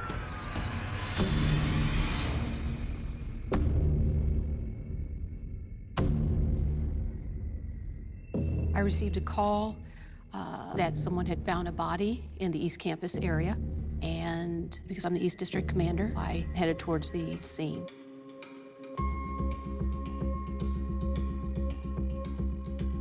Schwartz arrives to find a team of officers already securing the area. The body was in between two apartments. lying face up. And he only had boxer shorts on. His throat had been slit, most probably with a knife. It was a very large and gaping wound. It was very deep. There's a few other abrasions on the upper body. So it was a very violent action, just a very violent crime. I was a student in college, and seeing this in a place I knew really well was tough.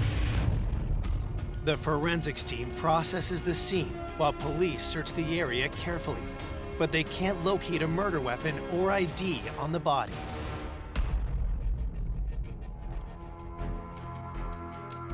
We started talking with people in the area to see if anyone knew this particular person. This was a part of town where everybody really knows everybody else. Everybody knows everybody else's business. One onlooker thinks they recognize the dead young man. The body was identified as Jesse Valencia. He was a young man attending the University of Missouri, and we found out that he lived in the neighborhood, block and a half from where we found his body.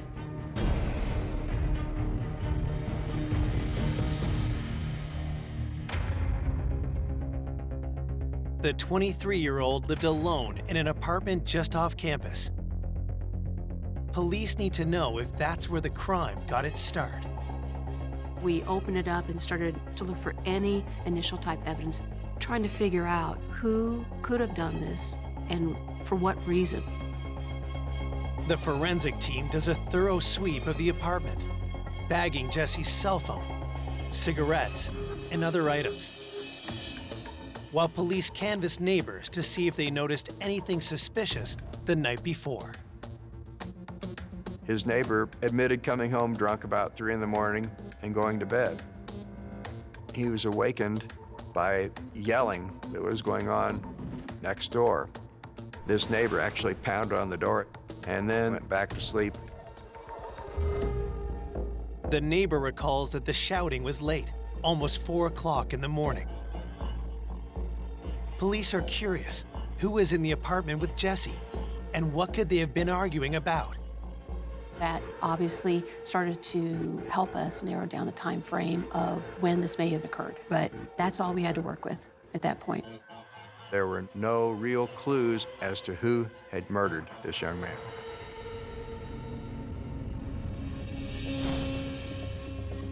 A few hours into the investigation, another young man arrives at the scene in a flood of tears.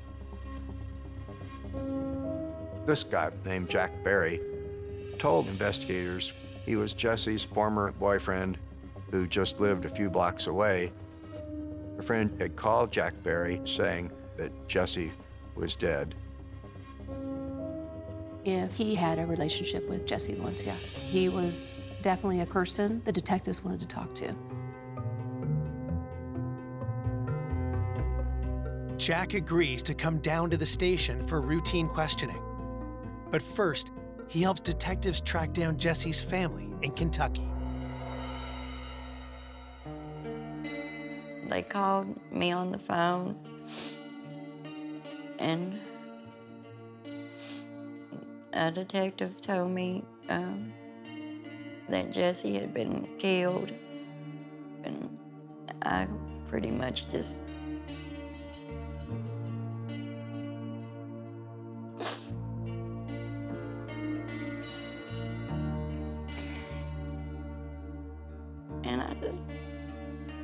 took off running through the house and ran out my front door screaming.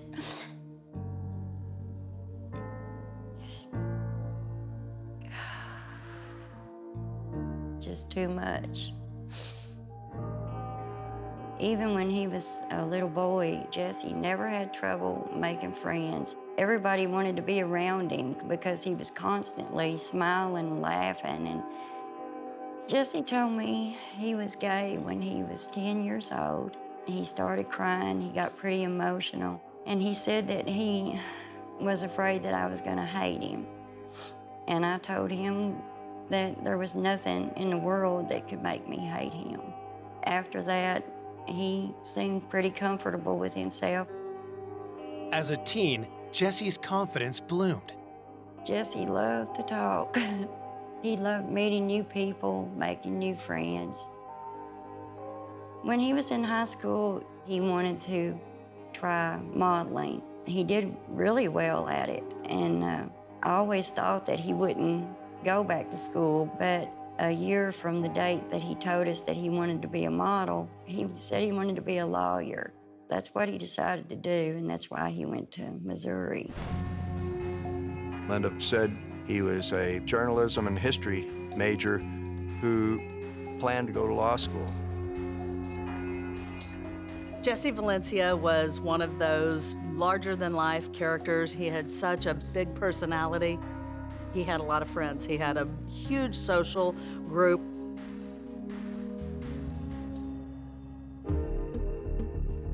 Now, detectives need to find out who cut Jesse's life short in such a horrific way.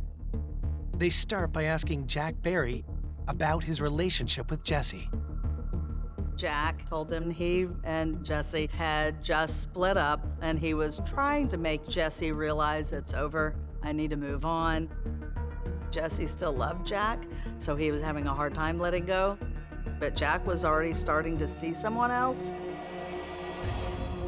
Was it a fight with a spurned lover that the neighbor had heard in the middle of the night? It was possible Jack had some type of confrontation with Jesse that led to his death. And when investigators asked Jack for an alibi, it turns out that he doesn't seem to have one. His alibi was, I was home sleeping alone. At that point, Jack Barry had become the primary suspect. Coming up, detectives discover a secret romance They had started a relationship very quickly.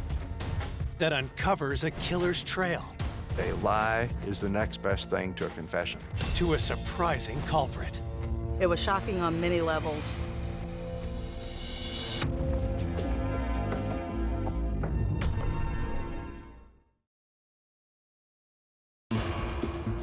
Detectives in Columbia, Missouri are questioning a man who had recently split up with murdered college student Jesse Valencia. Jack Barry wanted to end the relationship. He wasn't happy with the relationship any longer. Jack paints a picture of a couple growing apart after 2 years of dating. But a piece of evidence found at Jesse's apartment makes detectives question his story. The investigating detectives found Jesse's cell phone, and the cell phone showed that Jesse had called Jack Barry at about 3:18 that night. The neighbors had heard some type of an argument from the victim's apartment, approximately the time frame of when this occurred. So that would be obviously suspicious. But Jack insists he was nowhere near Jesse's apartment. Jack said that he had already gone to bed that night and that he heard a knock on his door at 3:18 in the morning, and then he simultaneously got a phone call from Jesse's cell phone. It was routine that Jesse would use his cell phone as sort of a doorbell. Jack said he was tired and he really didn't feel like getting up and talking to his former boyfriend at 3:18 in the morning, so he didn't go to the door. Jack says he rolled over and went back to sleep. But police aren't so sure and question him for hours. Finally, Jack broke into tears, and he said he regretted that. He didn't go to the door because what happened might not have happened had he done that. His reaction was so genuine, and it was clear that Jack still had a lot of love and affection for Jesse. And it's becoming clear to detectives that Jack didn't kill Jesse, but they press him to see if he might know who did. Jack said that he had no clue as to what would have happened to him and why anyone would have killed him. 23-year-old Jesse Valencia, the MU student. Police found Valencia's body on East Campus, throat slashed. As the story of the murder hits the 11 o'clock news, it sends shockwaves through the city. I would say this was probably one of the most gruesome killings in Columbia. We don't have very many murders here. The murder of a gay young man just a week before the city's first Pride Fest horrifies the progressive college community. For anyone who thinks that they can get away with something like this so heinous is just unthinkable. We know from past homicides that a majority of them are with people that they know. Anyone who had had contact with him, whether in a sexual relationship or a social relationship, the detectives wanted to talk to. Police begin to make the rounds of Jesse's wide circle of friends, wondering if there's anyone in his life that might have harbored any kind of grudge.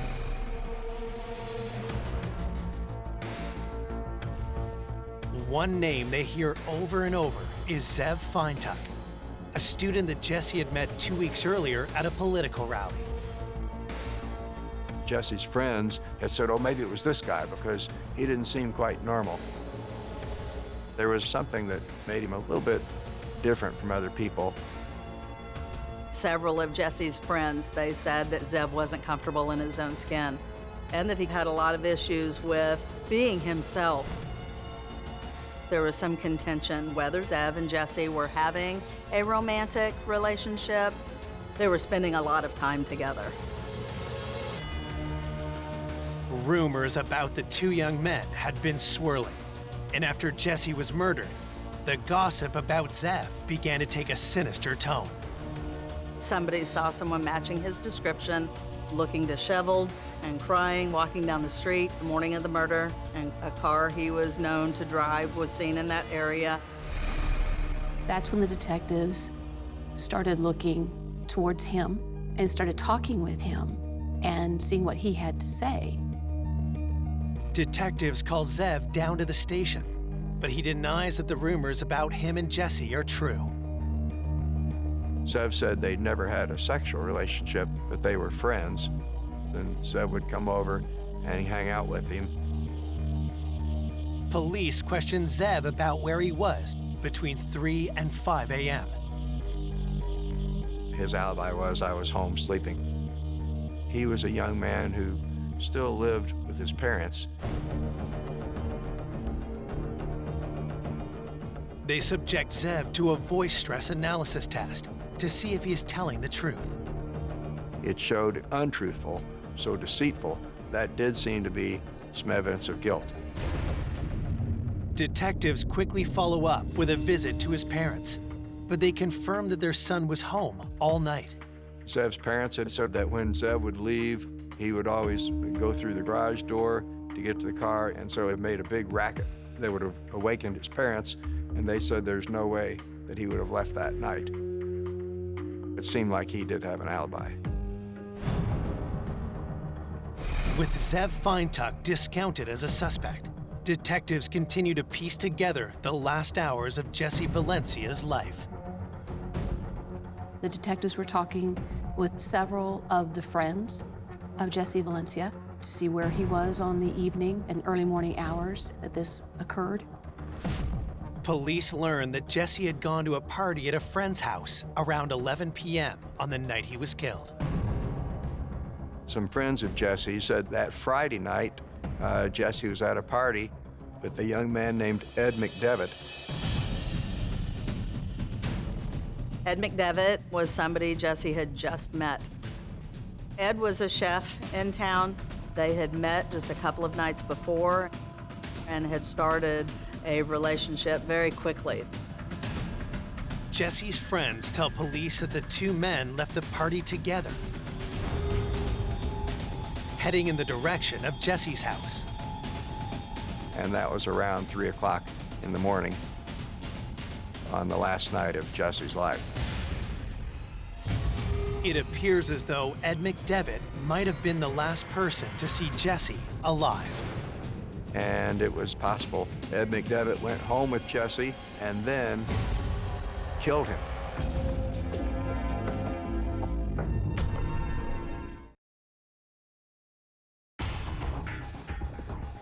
"12 hours after finding Jesse Valencia's body, detectives track down 22-year-old Ed McDevitt and bring him down to the station. Jesse had met Ed McDevitt 2 days before his death. and invited Ed to come home with him on that Friday night, the last night of Jesse's life, so he became a suspect at that point. But Ed claims that he and Jesse went their separate ways soon after they left the party. And he was talking with Jesse on the phone at the time he was walking home on the last night of Jesse's life. Ed says that his roommate was up when he arrived home and invites detectives over to talk to him themselves. There's nothing found when they searched his home, and everything Ed McDevitt told the officers, they could verify by looking at his cell phone records, by talking to his roommate, and at that point, investigators let him go.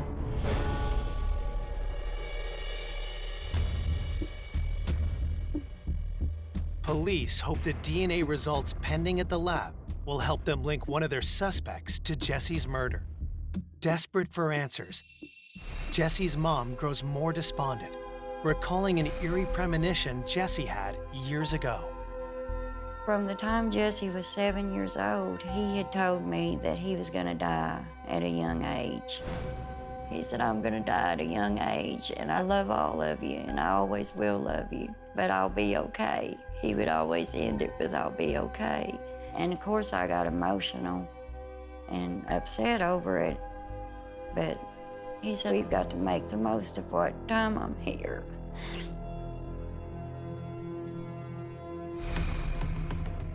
A day after Jesse's murder, detectives receive the autopsy report and study it closely for clues. The medical examiner concluded that Jesse had been murdered in the area of 3, 4, 5 o'clock in the morning. The cut to his neck was the only knife wound, and it was the cause of death. And it was so deep, the blade of the knife had also nicked the spine. The lack of defense wounds suggests that Jesse had been taken by surprise. The most mysterious thing was that across his breastbone there were bruises, and in the middle of his back between his shoulder blade there were bruises. The evidence suggests that Jesse was easily overpowered in the vicious attack. Investigators hope that additional lab work will reveal even more and point to a killer. There were fingernail scrapings collected during the autopsy, and also some hairs were found on his chest, and that was sent to the crime lab for analysis.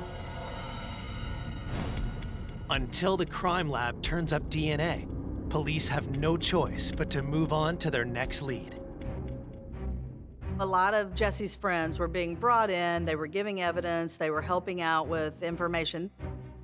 One of those friends is a fellow student named Andy. Andy Schermerhorn was a young man who had what they called a friends with benefits arrangement with Jesse. Andy was out of town the night Jesse was killed, but the day after the murder, he comes forward to share a shocking story. Andy Schermerhorn told the investigating detectives that Jesse was having sex with a Columbia police officer. He was having a relationship with an officer. I was surprised.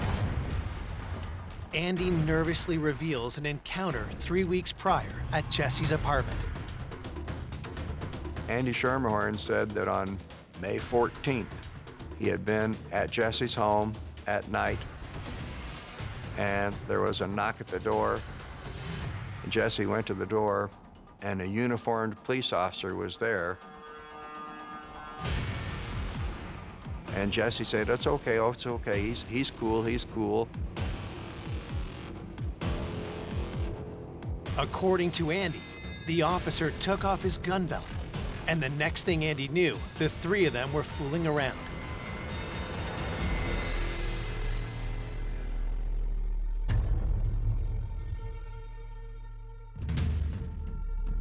After it was over, the police officer said, "This has got to be a secret." A secret affair between an officer and a murder victim is a major red flag. If any one of our officers had been seeing Jesse Valencia, why is he not being forthcoming? If you have nothing to hide, why not just tell us? Detectives need to know who this officer is. They said, "Do you think you'd be able to recognize him if you saw him again?" And he said yes, because it had only been about 2 weeks since that incident. Detectives ask Andy if he'll look through a book containing the photo of every officer in the Columbia Police Department. They were having him walk down the hall where he was going to look at the yearbook. Andy Schermerhorn flipped through it without even looking at the pages, closed it, and Schermerhorn began trembling, and he said, "I passed him in the hallway just now. It was him."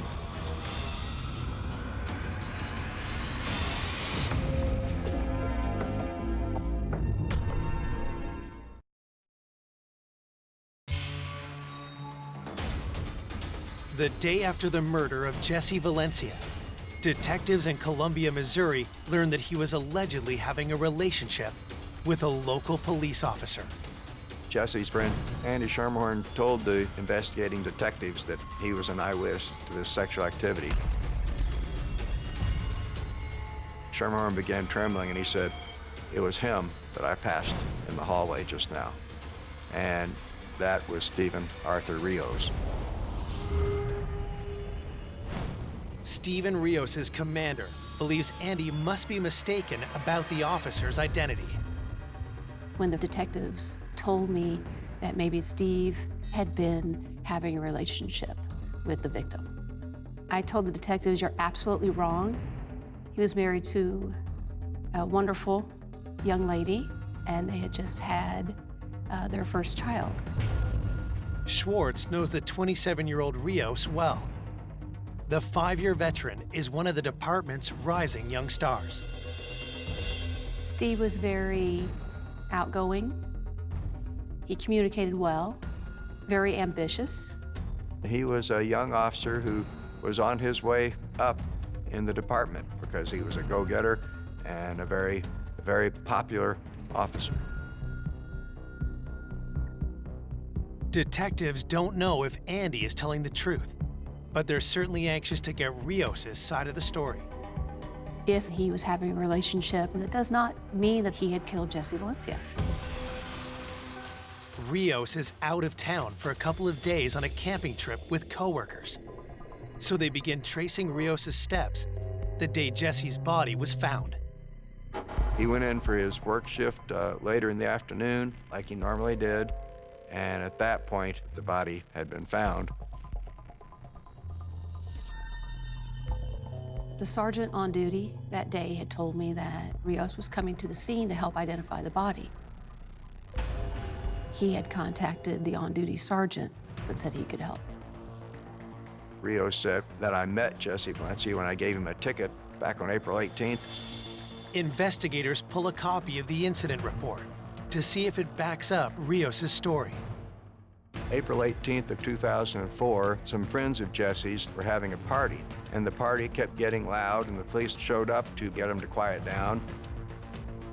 And Jesse, this intelligent pre-law major, said, "What's your probable cause?" Well, that got him arrested, and Stephen Rios gave him a municipal court summons for obstructing a governmental operation.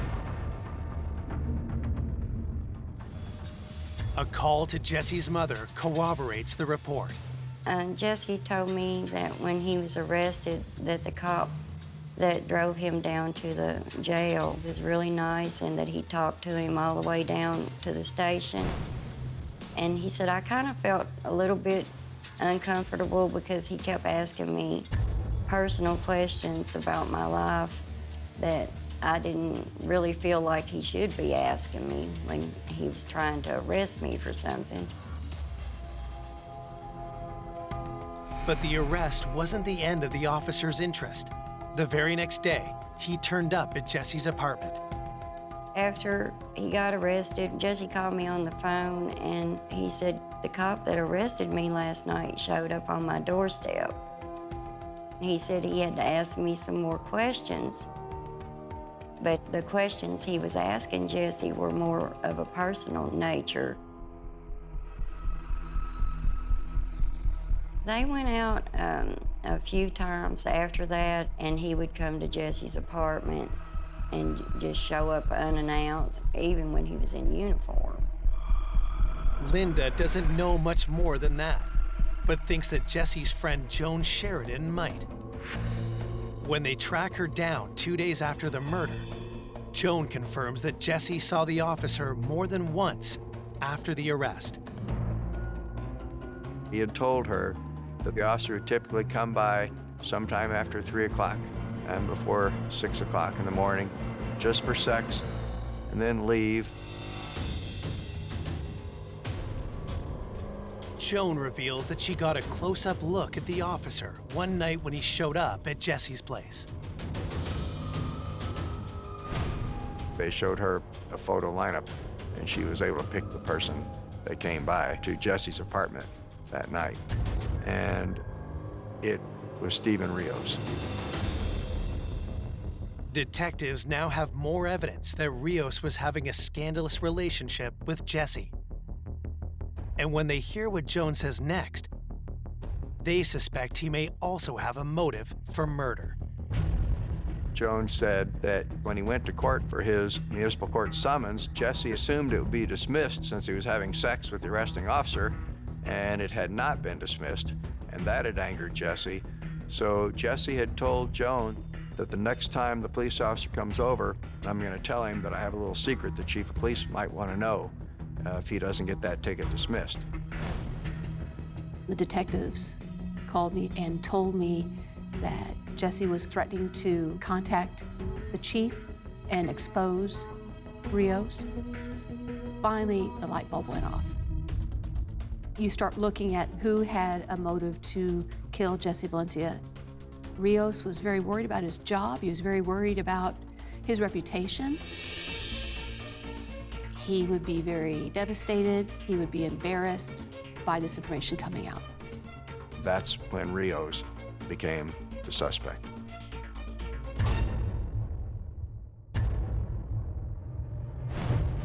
It's a serious matter to accuse one of their own. Investigators quickly regroup to plan the best approach.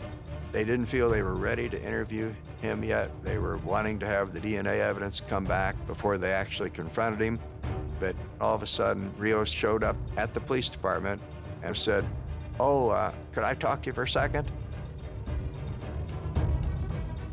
He had this look on his face, like he was very upset.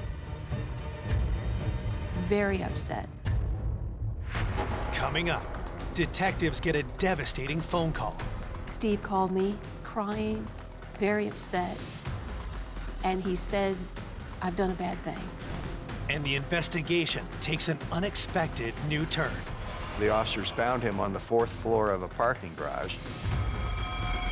What was he thinking?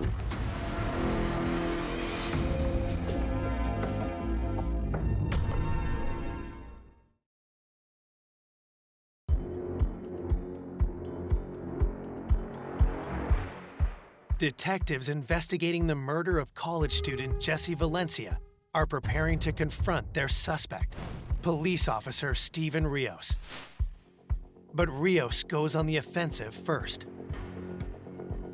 Rios said he was hearing from other people that Jesse was having an affair with a Columbia police officer. And I just wanted you to know that I did give him a ticket, but that's the only contact I had with him, and it's certainly not me.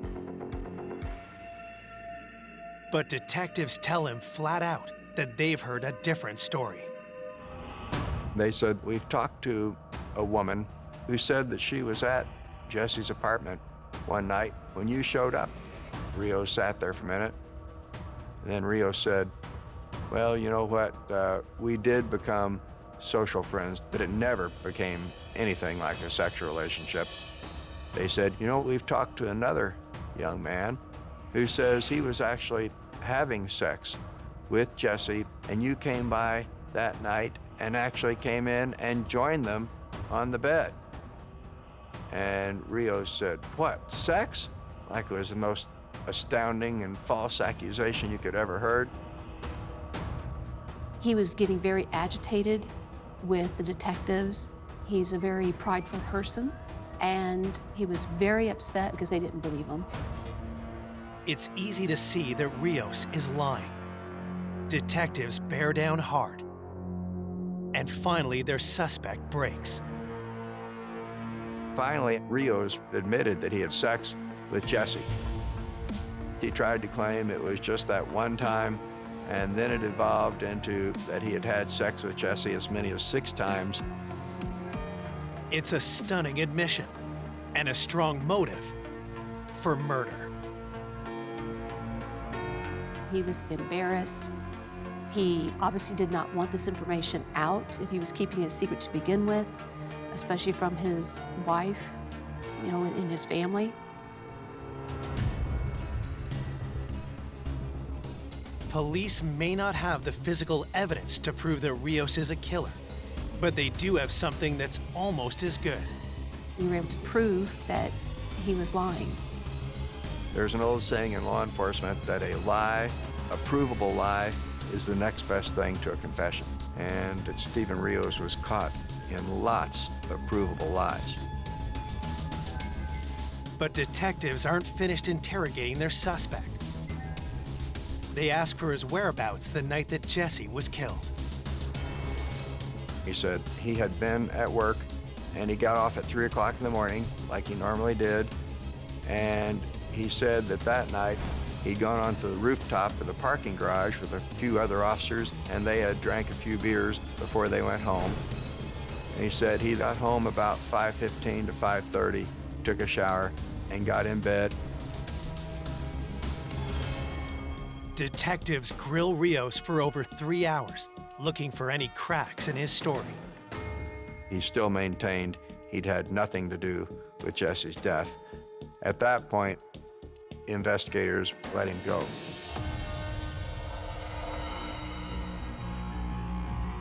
He was definitely a suspect, but the question remained, can we prove it beyond a reasonable doubt?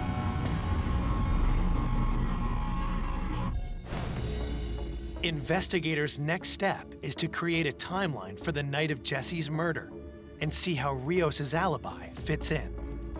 His wife corroborated that he had gotten home in that 5:15 to 5:30 time frame. Other officers confirm Rios worked until 3 a.m. and then had some drinks with them on the rooftop that night. The security door records reveal that Rios left the roof at 4:37 a.m., 45 minutes before he got home. One of the detectives actually drove from the parking garage to Jessie's home the same time of night, and it was 3.5 minutes. He then drove from the scene of the murder to Rios' home, and it was 10 minutes. This gave a window of time of 20 to 30 minutes that were potentially unaccounted for at the time that Jessie Valencia was apparently killed. And this gave us a timeline that could show that Rios could have done this murder within that time.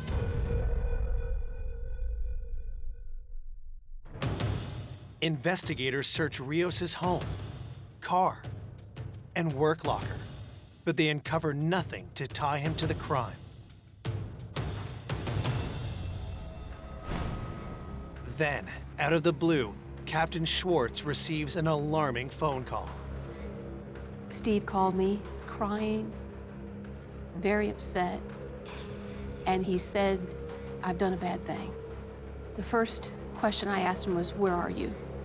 And he said that he was in Kansas City and that he had bought a shotgun. I really thought he was going to kill himself. And my first reaction was no. I said, you need to just stop what you're doing, just come back. Just come back to Columbia and we'll get through it.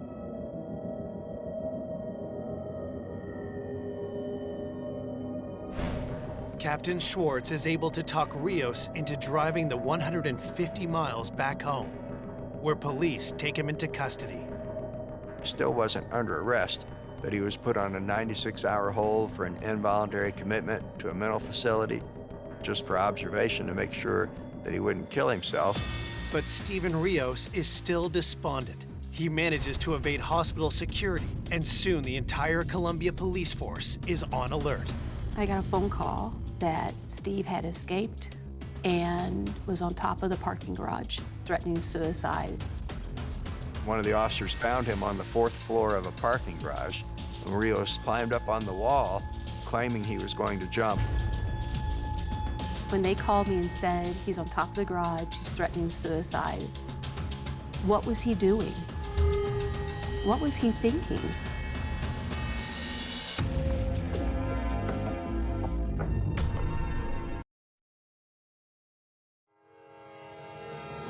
Police officer Stephen Rios, a suspect in the murder of Jesse Valencia, has escaped protective custody and is threatening to lead to his death.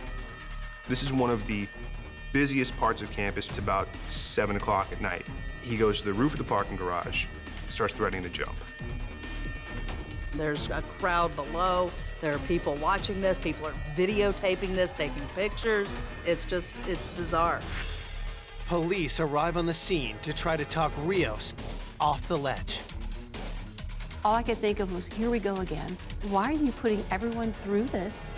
It was just putting everyone through a nightmare.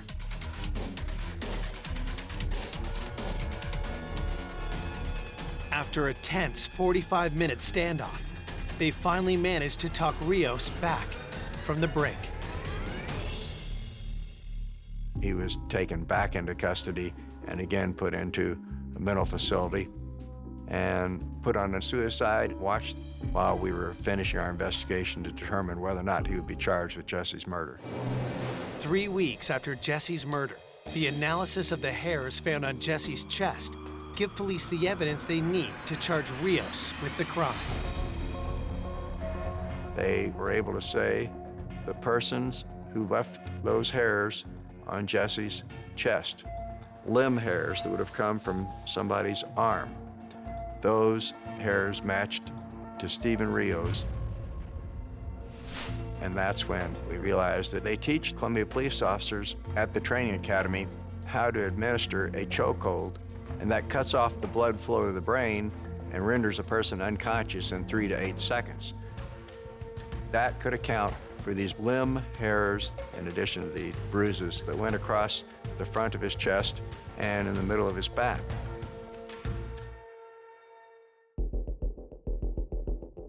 On July 1st, 26 days after Jesse Valencia's body was found, Stephen Arthur Rios is arrested and charged with first-degree murder. Did you kill Jesse Valencia? No, I did not. During the week-long trial, prosecutors lay out their theory of how the murder went down. Rios came by after his shift was over, thinking they were going to have sex. Jesse confronted him. Jesse was threatening to contact the chief and expose Rios. And he knew his career and his happy marriage would probably be over. And that had angered Rios. The neighbor heard this argument going on, and Jesse's yelling, "Stop it, stop it." Jesse, then clad only in his shorts and barefoot, ran out, being chased by Stephen Rios. The Stephen Rios caught him from behind and choked him into unconsciousness, put him on the ground, cut his throat,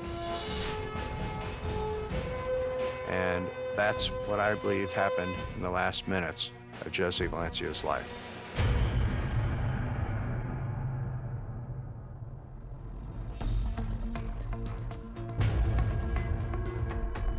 Prosecutors know they have a strong case, but convincing a jury that a police officer is a murderer is sure to be a hard sell. If even one of the 12 jurors feels like it's not the person, then you have a hung jury or a not guilty verdict. After 8 long hours, the jury returns with a verdict. The jury finds the defendant, Stephen Arthur Rios, guilty of murder in the second degree.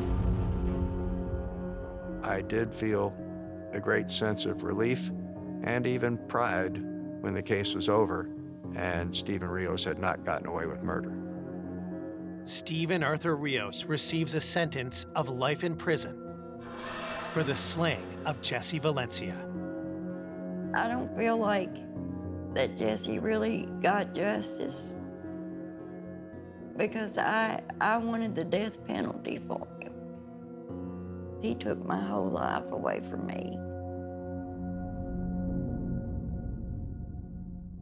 Anytime you have an officer who has done a heinous type act like this and taken someone's life, it is a huge stain. And for law enforcement everywhere.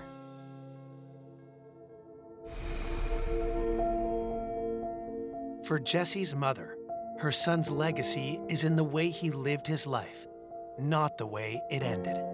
I want people to remember the Jesse that was constantly laughing and trying to make other people happy, because that's what Jesse lived for. He didn't want anybody to be sad.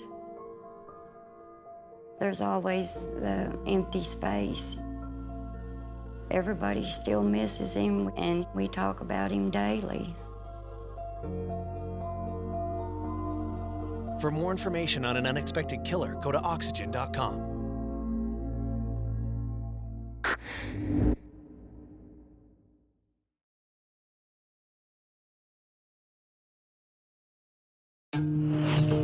A young mother on the verge of a new beginning. She always used to talk about her wedding. She had everything planned out. She was gonna be living the life that she's always dreamt of having. Violently struck down. Not just homicide, but an act of rage.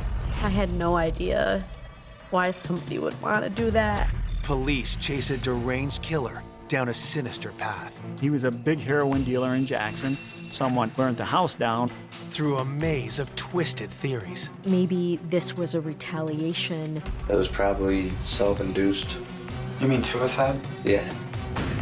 Until the case takes a mind-bending turn. He looked at me and said, "You have it all wrong." That person never was on our radar. Just an epic tragedy. I was almost in disbelief. That's just something that was entirely unexpected from the beginning. Until we try to rule them in or rule them out, I don't know that any of us are safe.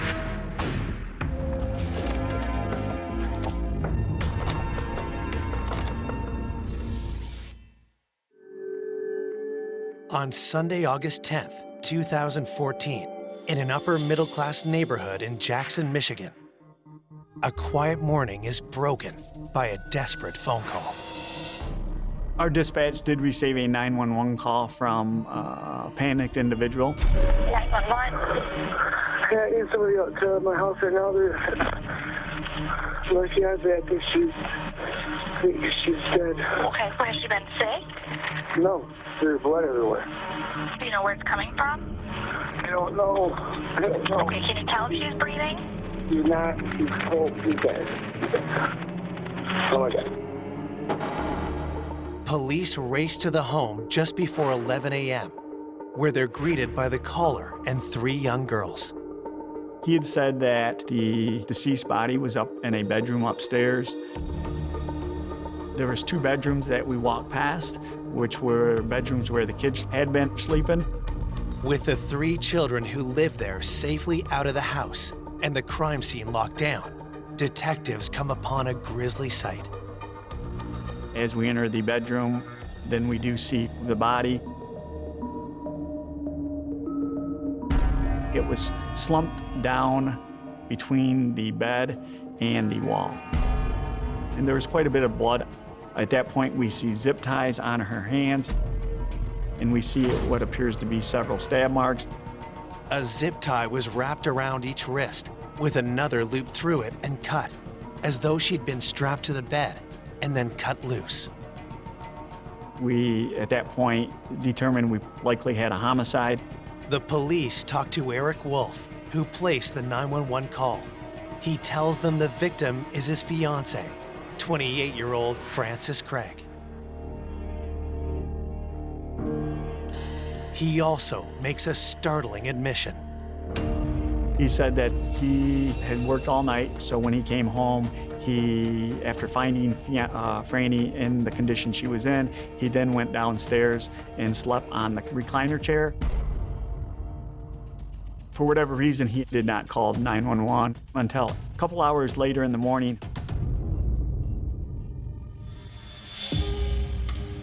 Francis's 2 daughters and Eric's little girl were all in the house at the time.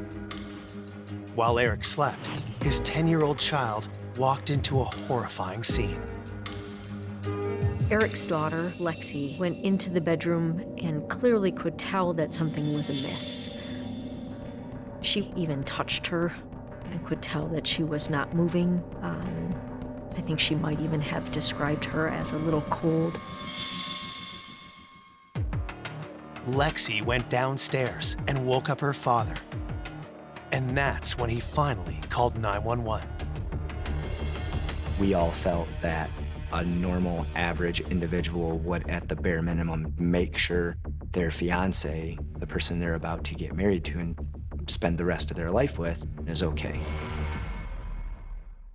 Eric's decision to walk away from the murder scene is a red flag for investigators. And so is his casual demeanor. When Eric was interviewed by one of the other detectives at the scene initially, the detective said he didn't seem too concerned, didn't seem too upset about what had happened. Detectives plan to grill Eric about his suspicious behavior. But first, they need to finish processing the crime scene.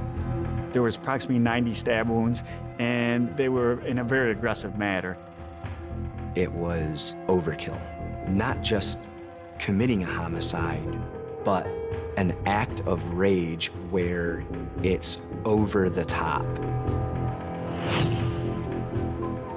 The rule of thumb is on a situation where there's multiple, and I'm talking more than a dozen stab wounds, it's usually a crime of passion. So at that point, you typically look at somebody close to the victim. Investigators sift through the bloody mess for clues. There's no sign of a murder weapon, but plenty of signs of conflict. The crime lab, which is the CSI people, they responded to the scene. They were there for multiple hours, collecting a ton of evidence. While the forensics team works the scene inside, shocked friends and family have gathered outside the house. I didn't believe her. I thought it was a lie. It's not real. It didn't happen. I had no idea why somebody would want to do that. Francis was just an amazing person all around. Francis and I worked together. We hung out outside of work together. We would hang out with our kids. Investigators learned that Francis had 2 daughters with an ex-boyfriend. The oldest is 5 years old, and the youngest is 3. Our boyfriends actually were friends, and he brought her to my house one day, and that was like the beginning of a beautiful friendship. It felt like we've known each other for years. She's a wonderful, amazing mom, the best mom that I know. She was the best person I've ever met and known in my life. She would do anything for anyone. Francis and the father of her children broke up, but she still dreamed of getting married. She always used to talk about her wedding and everything, and at this point, she didn't even have a boyfriend. She had everything planned out. Dreams became reality in 2012 when she started dating 29-year-old Eric Wolf. Eric was a divorced single father, 1 young child. He had primary custody over her. 2 years into the relationship, Eric and Francis moved in together. Despite working 2 jobs, Francis did all she could to make time for her children and Eric's daughter, too. She was constantly doing things with her girls when she wasn't working. Even with her stepdaughter, she was amazing. Her days were long, but her life was full. Eric proposed, and the couple bought a house together. Frances was very, very excited about getting married. Like, every day she was tagging me on Facebook or, like, sending me pictures. You know, she thought she was gonna be living the life that she's always dreamt of having and having that fairy tale wedding. But when detectives pressed Franny's friends, they learned that Eric had a dark side. They told me that they weren't super fond of her fiance. Because my daughter spent a lot of time with Frances. She was like a second mother to my daughter. And my daughter did tell me several times of Eric being kind of like a drill sergeant. He seemed real cocky, just everything was about him and his daughter more so than Frances and her girls. I felt in my gut from the moment I found out that something happened to Frances, I felt like Eric had something to do with it. I didn't know what, I didn't know how, I didn't know why. I just felt like it was because of him that she's gone. Police are determined to get to the bottom of Eric's suspicious behavior. When we interviewed him, he stated when he saw her in the condition she was in, he did not call 911, and he didn't seem too upset about what had happened. At that point, he was somebody, definitely a person of interest in the homicide of Franny Craig. Coming up, Eric's story gets stranger by the minute. I didn't know if this was, you know, like self-inflicted accident. That's what we need to find out too. A tiny clue reveals a big surprise. There was DNA found on Franny's zip tie. And when police find the killer, it shocks everyone. I remember thinking to myself, I'm glad we're sitting down right now.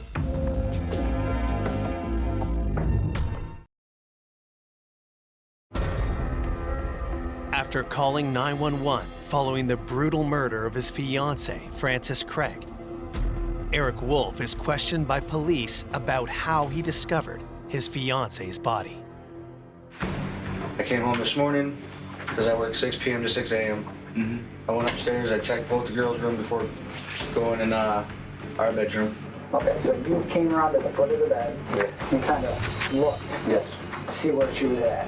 That's exactly what I did. Okay. Did you see anything on the mattress when you first came in? I saw, I guess I might have saw that streak, but it didn't jump out like blood or anything. Okay, so you saw something that just didn't jump out to you. Yeah, So this is bad. Eric did not seem to register surprise, anger, hurt, anything that I think we all normally would want to see from a loved one when somebody is killed. I thought maybe she had been drinking or something because she was in like almost like a funny position on the floor, which she doesn't drink hardly ever. I knew better than to wake her. I know from prior experience whenever I've woken her up, she's not a morning person and I get yelled at. As the interview creeped close to an hour, Eric suggests a much darker reason for ignoring his fiancée sprawled out on the bedroom floor. Up until just now, maybe since we've been here, I thought that if it wasn't an accident, then it was probably self-induced. You mean suicide? Yeah. He indicated that he thought maybe she had committed suicide and just did not want to deal with it at that point. We found that being very odd and a red flag. Typically on a suicide, you'll find one stab wound or one gunshot wound. You won't find multiple stab wounds. The prospect of Franny inflicting 90 stab wounds with her hands zip-tied sounds preposterous to the police.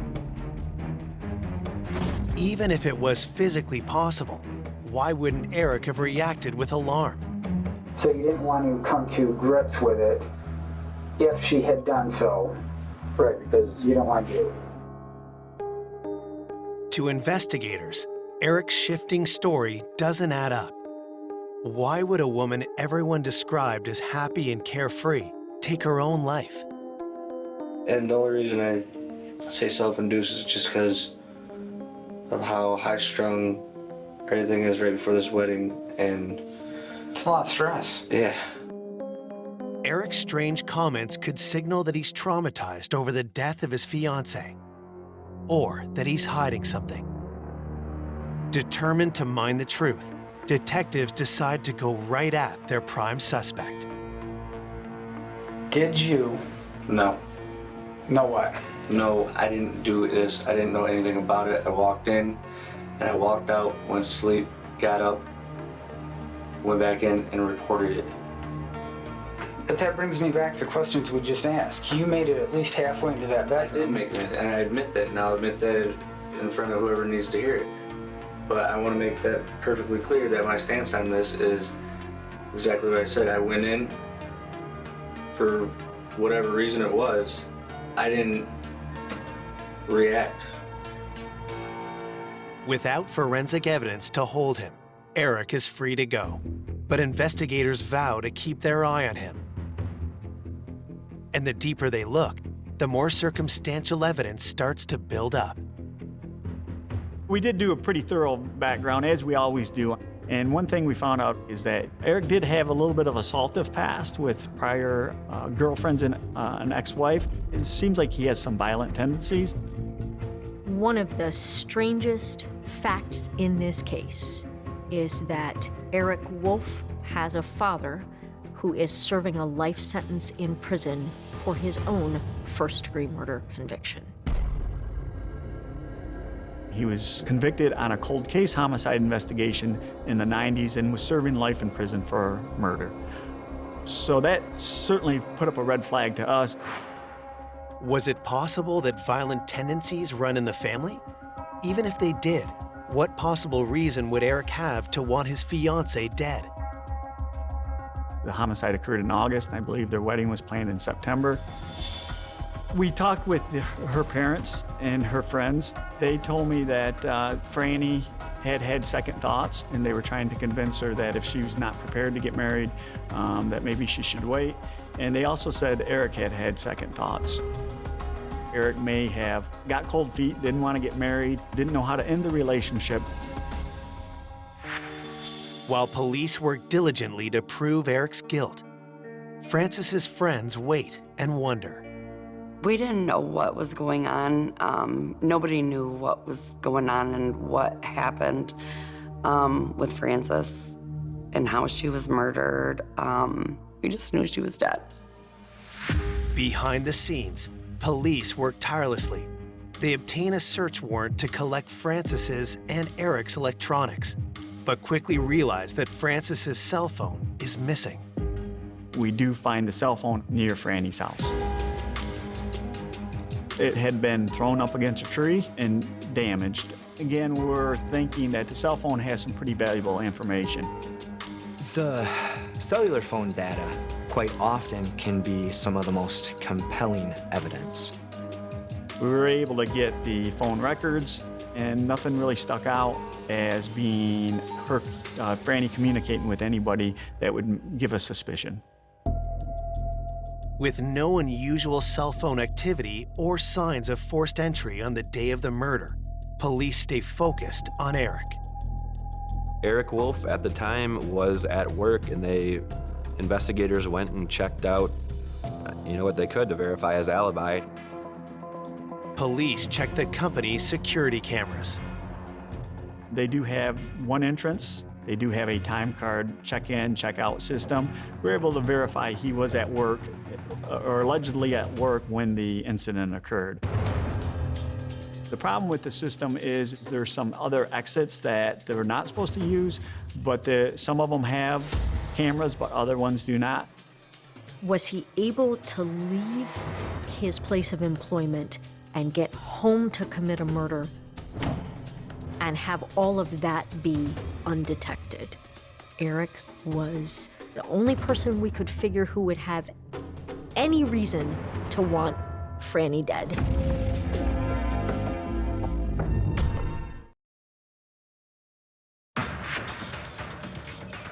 Police investigating the homicide of 28-year-old Frances Craig cannot confirm her fiancé's alibi, since not every exit at his workplace had a security camera. We couldn't rule out that sometime during the night he left and then came back. Eric's shaky alibi and suspicious behavior at the crime scene doesn't give police enough to arrest him, but it does leave them with a drastic course of action. If you are operating in a murder investigation thinking that man killed his fiancée in the home where the children were, you are thinking, we want to keep the children safe. We kept Eric's daughter from him while we tried to figure out what happened to Franny. Both Eric's and Franny's daughters are removed from Eric's home and put in the custody of family members. With pressure mounting, detectives need to move fast to prove their theory or find a more plausible one. At that point, we tried to determine any communication Franny may have been having with someone other than her fiancé. Franny had an ex-boyfriend. He no longer lived in the area, but he had returned to the area recently and had some level of connection or interaction with Franny. The police press Franny's ex. Could he have committed this heinous crime? That young man was a nice young man, came from a very, very nice family. And he did have an alibi where he was at the time of the incident. We were able to verify that alibi, so we were able to eliminate him.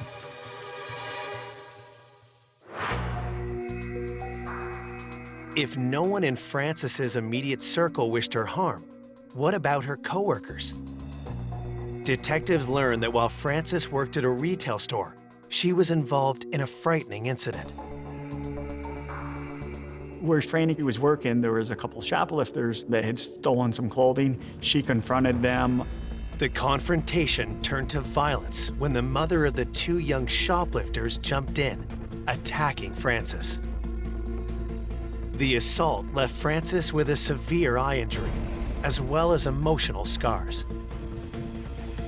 The incident at work left Frances really scared, nervous, cautious. The mother of the shoplifters was actually criminally charged for a crime for the assault, some type of unarmed robbery. She was convicted. So there was some concern that maybe this was a retaliation for that situation. We did surprise them with a visit. They did have alibis on where they would have been at that time that the incident occurred. Investigators are able to verify those alibis, eliminating the women as suspects. Frustrated detectives are still hoping that DNA from the crime scene will help them find the killer. But while they wait for results from the crime lab, the people of Jackson attend Franny's funeral, their emotions raw from the news of her violent death. Her mail carrier showed up to her funeral because she left such an impact on that person. That's how loved and how missed Frances Craig is. This was definitely a shock to the community because we don't have that many homicides. I was scared. I just didn't know what to expect. I was afraid to leave the house. I was afraid to do anything because we still had no answers as to what happened. The overwhelming feeling was the pressure we were under to get this right. Determined to find justice for Franny, investigators continued to drill down on Frances's fiancé. Hoping for an inside look at Eric Wolf, they bring in one of the couple's former roommates. Ryan Marshall was friends with Eric Wolf. So Eric and Franny welcomed Ryan into their home to stay with them. His house had caught on fire. and she was trying to help a friend out. He lived with them until April of 2014. The homicide happened August of 2014, so he had a pretty good knowledge of the two of them. He said everything was good, and he actually vouched for Eric, saying Eric was a really good guy and a friend for a long time, and doesn't feel that Eric would ever do anything to harm Franny. Speaking with Ryan doesn't give police new reasons to suspect Eric, but it doesn't clear him either.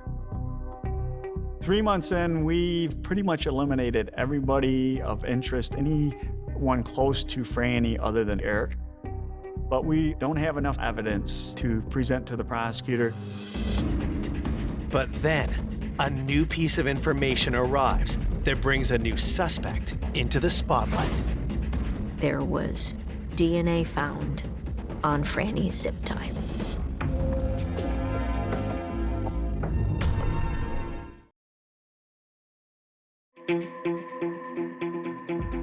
Three months after Francis Craig's murder, the lab results from the crime scene finally arrive, and they provide a huge break in the case. We're notified through a national index. The DNA located on the zip ties matched DNA in a database. When somebody commits a felony, they have to submit to a DNA test. Somebody's DNA showed up on the zip ties that were used in the homicide. We get a name of Cortez Butler. Who is Cortez Butler? Police waste no time looking into his criminal record. We find out Cortez Butler served approximately 25 years for murder and was currently on parole in the Detroit area. But we knew almost nothing else. We tried to determine if we could connect Cortez Butler to Franny Craig, to Eric Wolf, and we came up with nothing. We tried to determine if he had family locally, and we came up with nothing. In fact, Cortez Butler appears to have no connection to Jackson whatsoever. So we looked in our database to see if we have any Cortez Butlers in any police report we've done, any place in Jackson County, and we find none. Then it was this mad scramble of, well, then how do we even tie Cortez Butler to this? For all we know, he may have worked at Home Depot, and his DNA may be on these zip ties for a completely innocent reason. The investigators connected with Cortez's parole officer. They got Cortez's phone number. A search warrant was prepared and signed for Cortez Butler's phone records. We learned that Cortez Butler's phone was in Jackson on the early morning hours of August 10th, the actual time of the murder. The rest of those phone records almost exclusively placed it in and around the greater Detroit area, never in Jackson.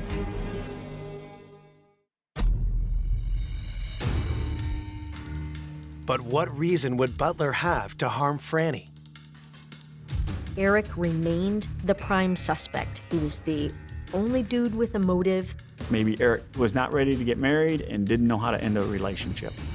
So then the thought process was, did Eric hire this person to kill Franny? The cell phone records also connect Butler to some other shady characters. We were able to identify a Clifford and Rodney McKee as being connected to Cortez Butler. Clifford McKee lived in the Detroit area. Clifford McKee was in prison for approximately 20 years for murder. We found out that Rodney McKee, he was a big heroin dealer in Jackson. We found out that he had committed an arson.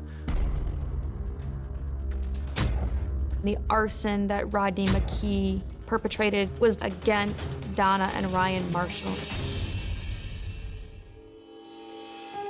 The police are stunned. Ryan Marshall is Eric Wolf's friend. the one who had been welcomed into Franny and Eric's home after his house burned down. But what kind of a connection could Ryan possibly have to a drug dealer like Rodney McKee? Ryan Marshall's mother had been a heroin dealer for Rodney McKee. But after months of dealing for Rodney, Ryan's mother decided she wanted out.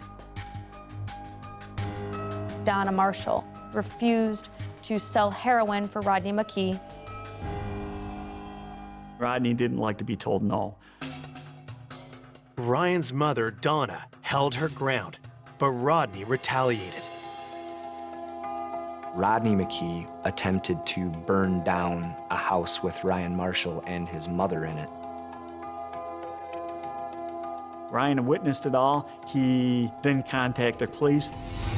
What was the connection between Eric Wolf, Cortez Butler, the Marshalls, and a drug dealer from Detroit? Detectives knew there was only one person who could answer the question, and soon they'd have a chance to ask him face to face. Cortez Butler was arrested for yet another murder. Not Franny's murder, but another murder in the greater Detroit area.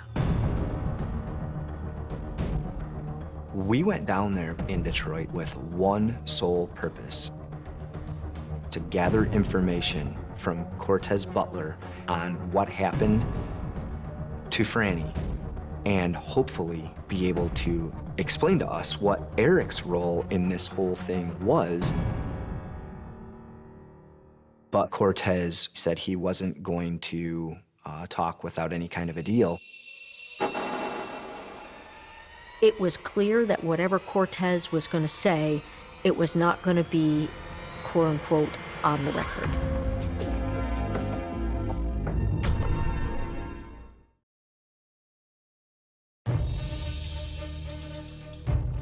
Investigators have DNA evidence and phone records that link convicted killer Cortez Butler to Francis Craig's murder.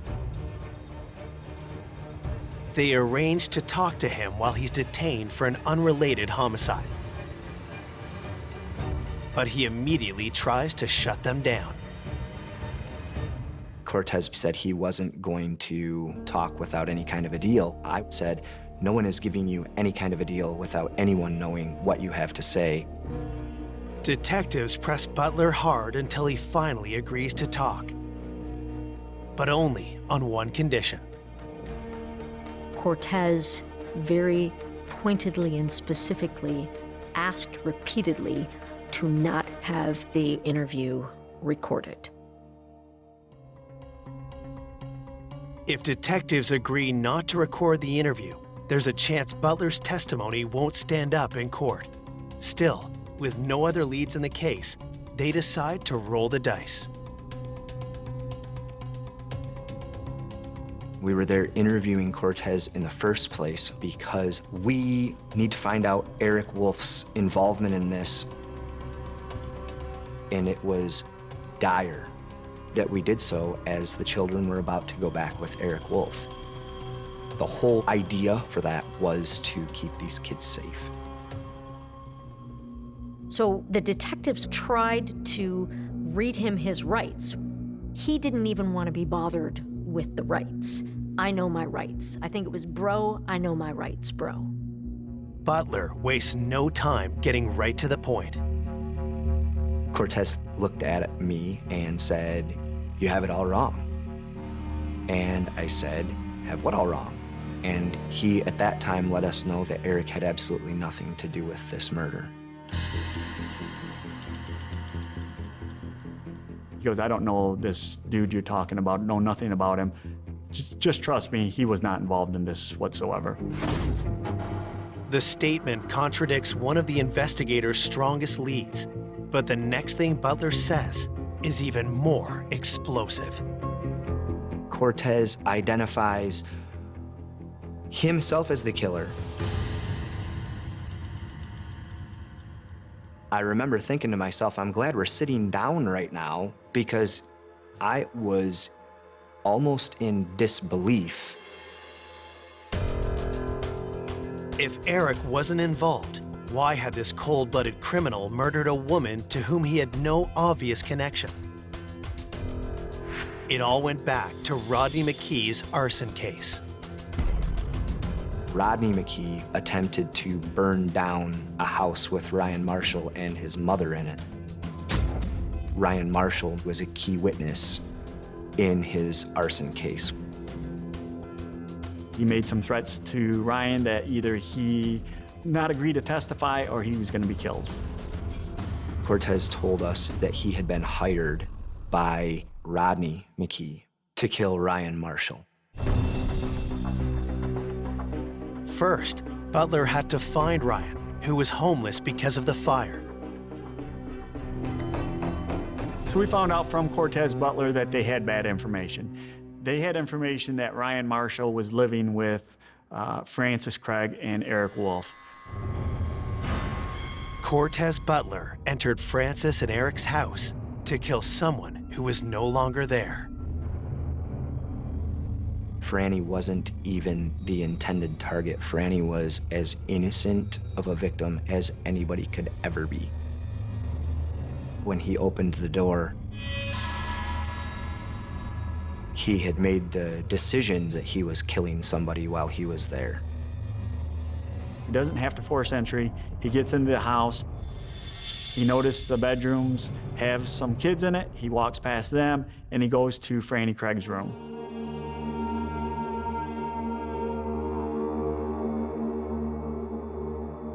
When he gets to Franny Craig's room, he asks her where Ryan is. She said he's not there.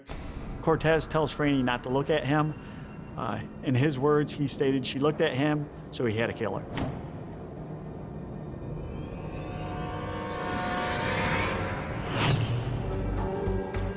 The horrific details that Cortez reveals next leave detectives with no doubt about the guilt of the man sitting across from them. He decided to bind her, trying to get information from her, but she would not cooperate. Cortez stabbed her multiple times. We will never know how long he took to torture her and butcher her. And it clearly took time and effort to stab and slice her in the manner that he did. She died in the service of keeping Ryan's identity and his location secret, and/or she, quite frankly, just didn't know. Cortez Butler's chilling confession is nothing short of a game changer, both for detectives and for Eric Wolf. It eliminated our hypothesis that Eric Wolf was responsible for Franny's death.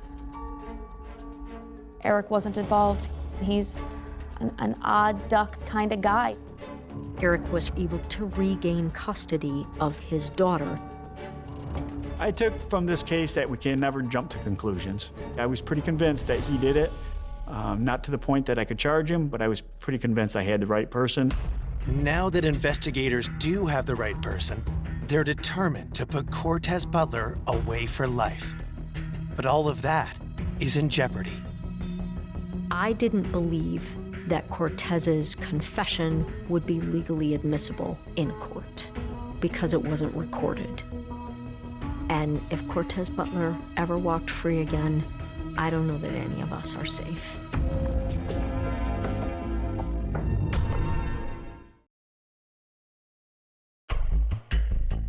After months of dead ends, investigators finally have a confession from Francis Craig's killer. But prosecutors are concerned that his testimony may not hold up in court. I was concerned that it would be legally inadmissible because it wasn't recorded. He was basically told, we're not planning to use this in court against you. I was concerned that he had not been properly advised of his Miranda rights. But we still had his DNA on the zip ties and the cell phone records. So I kept thinking, and I finally got myself legally to a point where I was convinced that we need to give this a shot. In October of 2015, Cortez Butler is charged with Francis's murder. When the trial begins 6 months later, Butler appears relaxed, almost giddy. Cortez really seemed to thrive in that trial atmosphere. He would seek out cameras and smile at them, give them this big, full teeth smile. He wanted to fight just because he could. He wanted to run the show just because he could. But that's just a warm-up for the verbal assault he launches into when he takes the stand. Cortez Butler was a monster at that trial. He bragged on how many bodies he had. It was unbearable. Butler gleefully describes his murderous past in gory detail. But when asked about killing Francis, he fiercely denies it. He clearly was so excited to say why he didn't commit this murder, because he pleads to all of his murders, and he clearly didn't commit this one because he didn't plead to it. Butler also denies ever confessing to police. But in a victory for prosecutors, the judge allows detectives to testify about Butler's confession. We're able to get past that piece because he wasn't in custody for our case. He wasn't actually entitled to his Miranda warnings. Eyewitness accounts play a major role in trying to move the jury, beginning with Eric's daughter, who found Franny dead. Alexis was our first witness up there, and I don't know that I will ever forget the audible gasps and sobs and emotion pouring from the jury just from that first witness. The physical evidence is laid out. We have Cortez Butler's DNA on the zip ties that were used in the homicide, and we also have phone tracking information showing Cortez Butler in Jackson. Prosecutors make a compelling case, but without a recording of Butler's confession. It's the detective's word against Butler's. When the jury returns with the verdict, there's no guarantee which way the cards will fall. Cortez Butler was convicted of first-degree murder, and he won't ever walk free again. The sentence was life without the possibility of parole for the premeditation murder of Franny Craig. This was a complicated story to tell to a jury. It is a difficult one for all of us to wrap our brains around, even still. Cortez goes to look for Ryan at her house, and he doesn't find him, and murders Franny in her own bed while she's doing nothing wrong. Franny had no connection to her killer whatsoever. We can rest maybe a little easier that the bad guys won't ever hurt anybody else, at least not outside of the walls of prison. But none of it brings Franny back.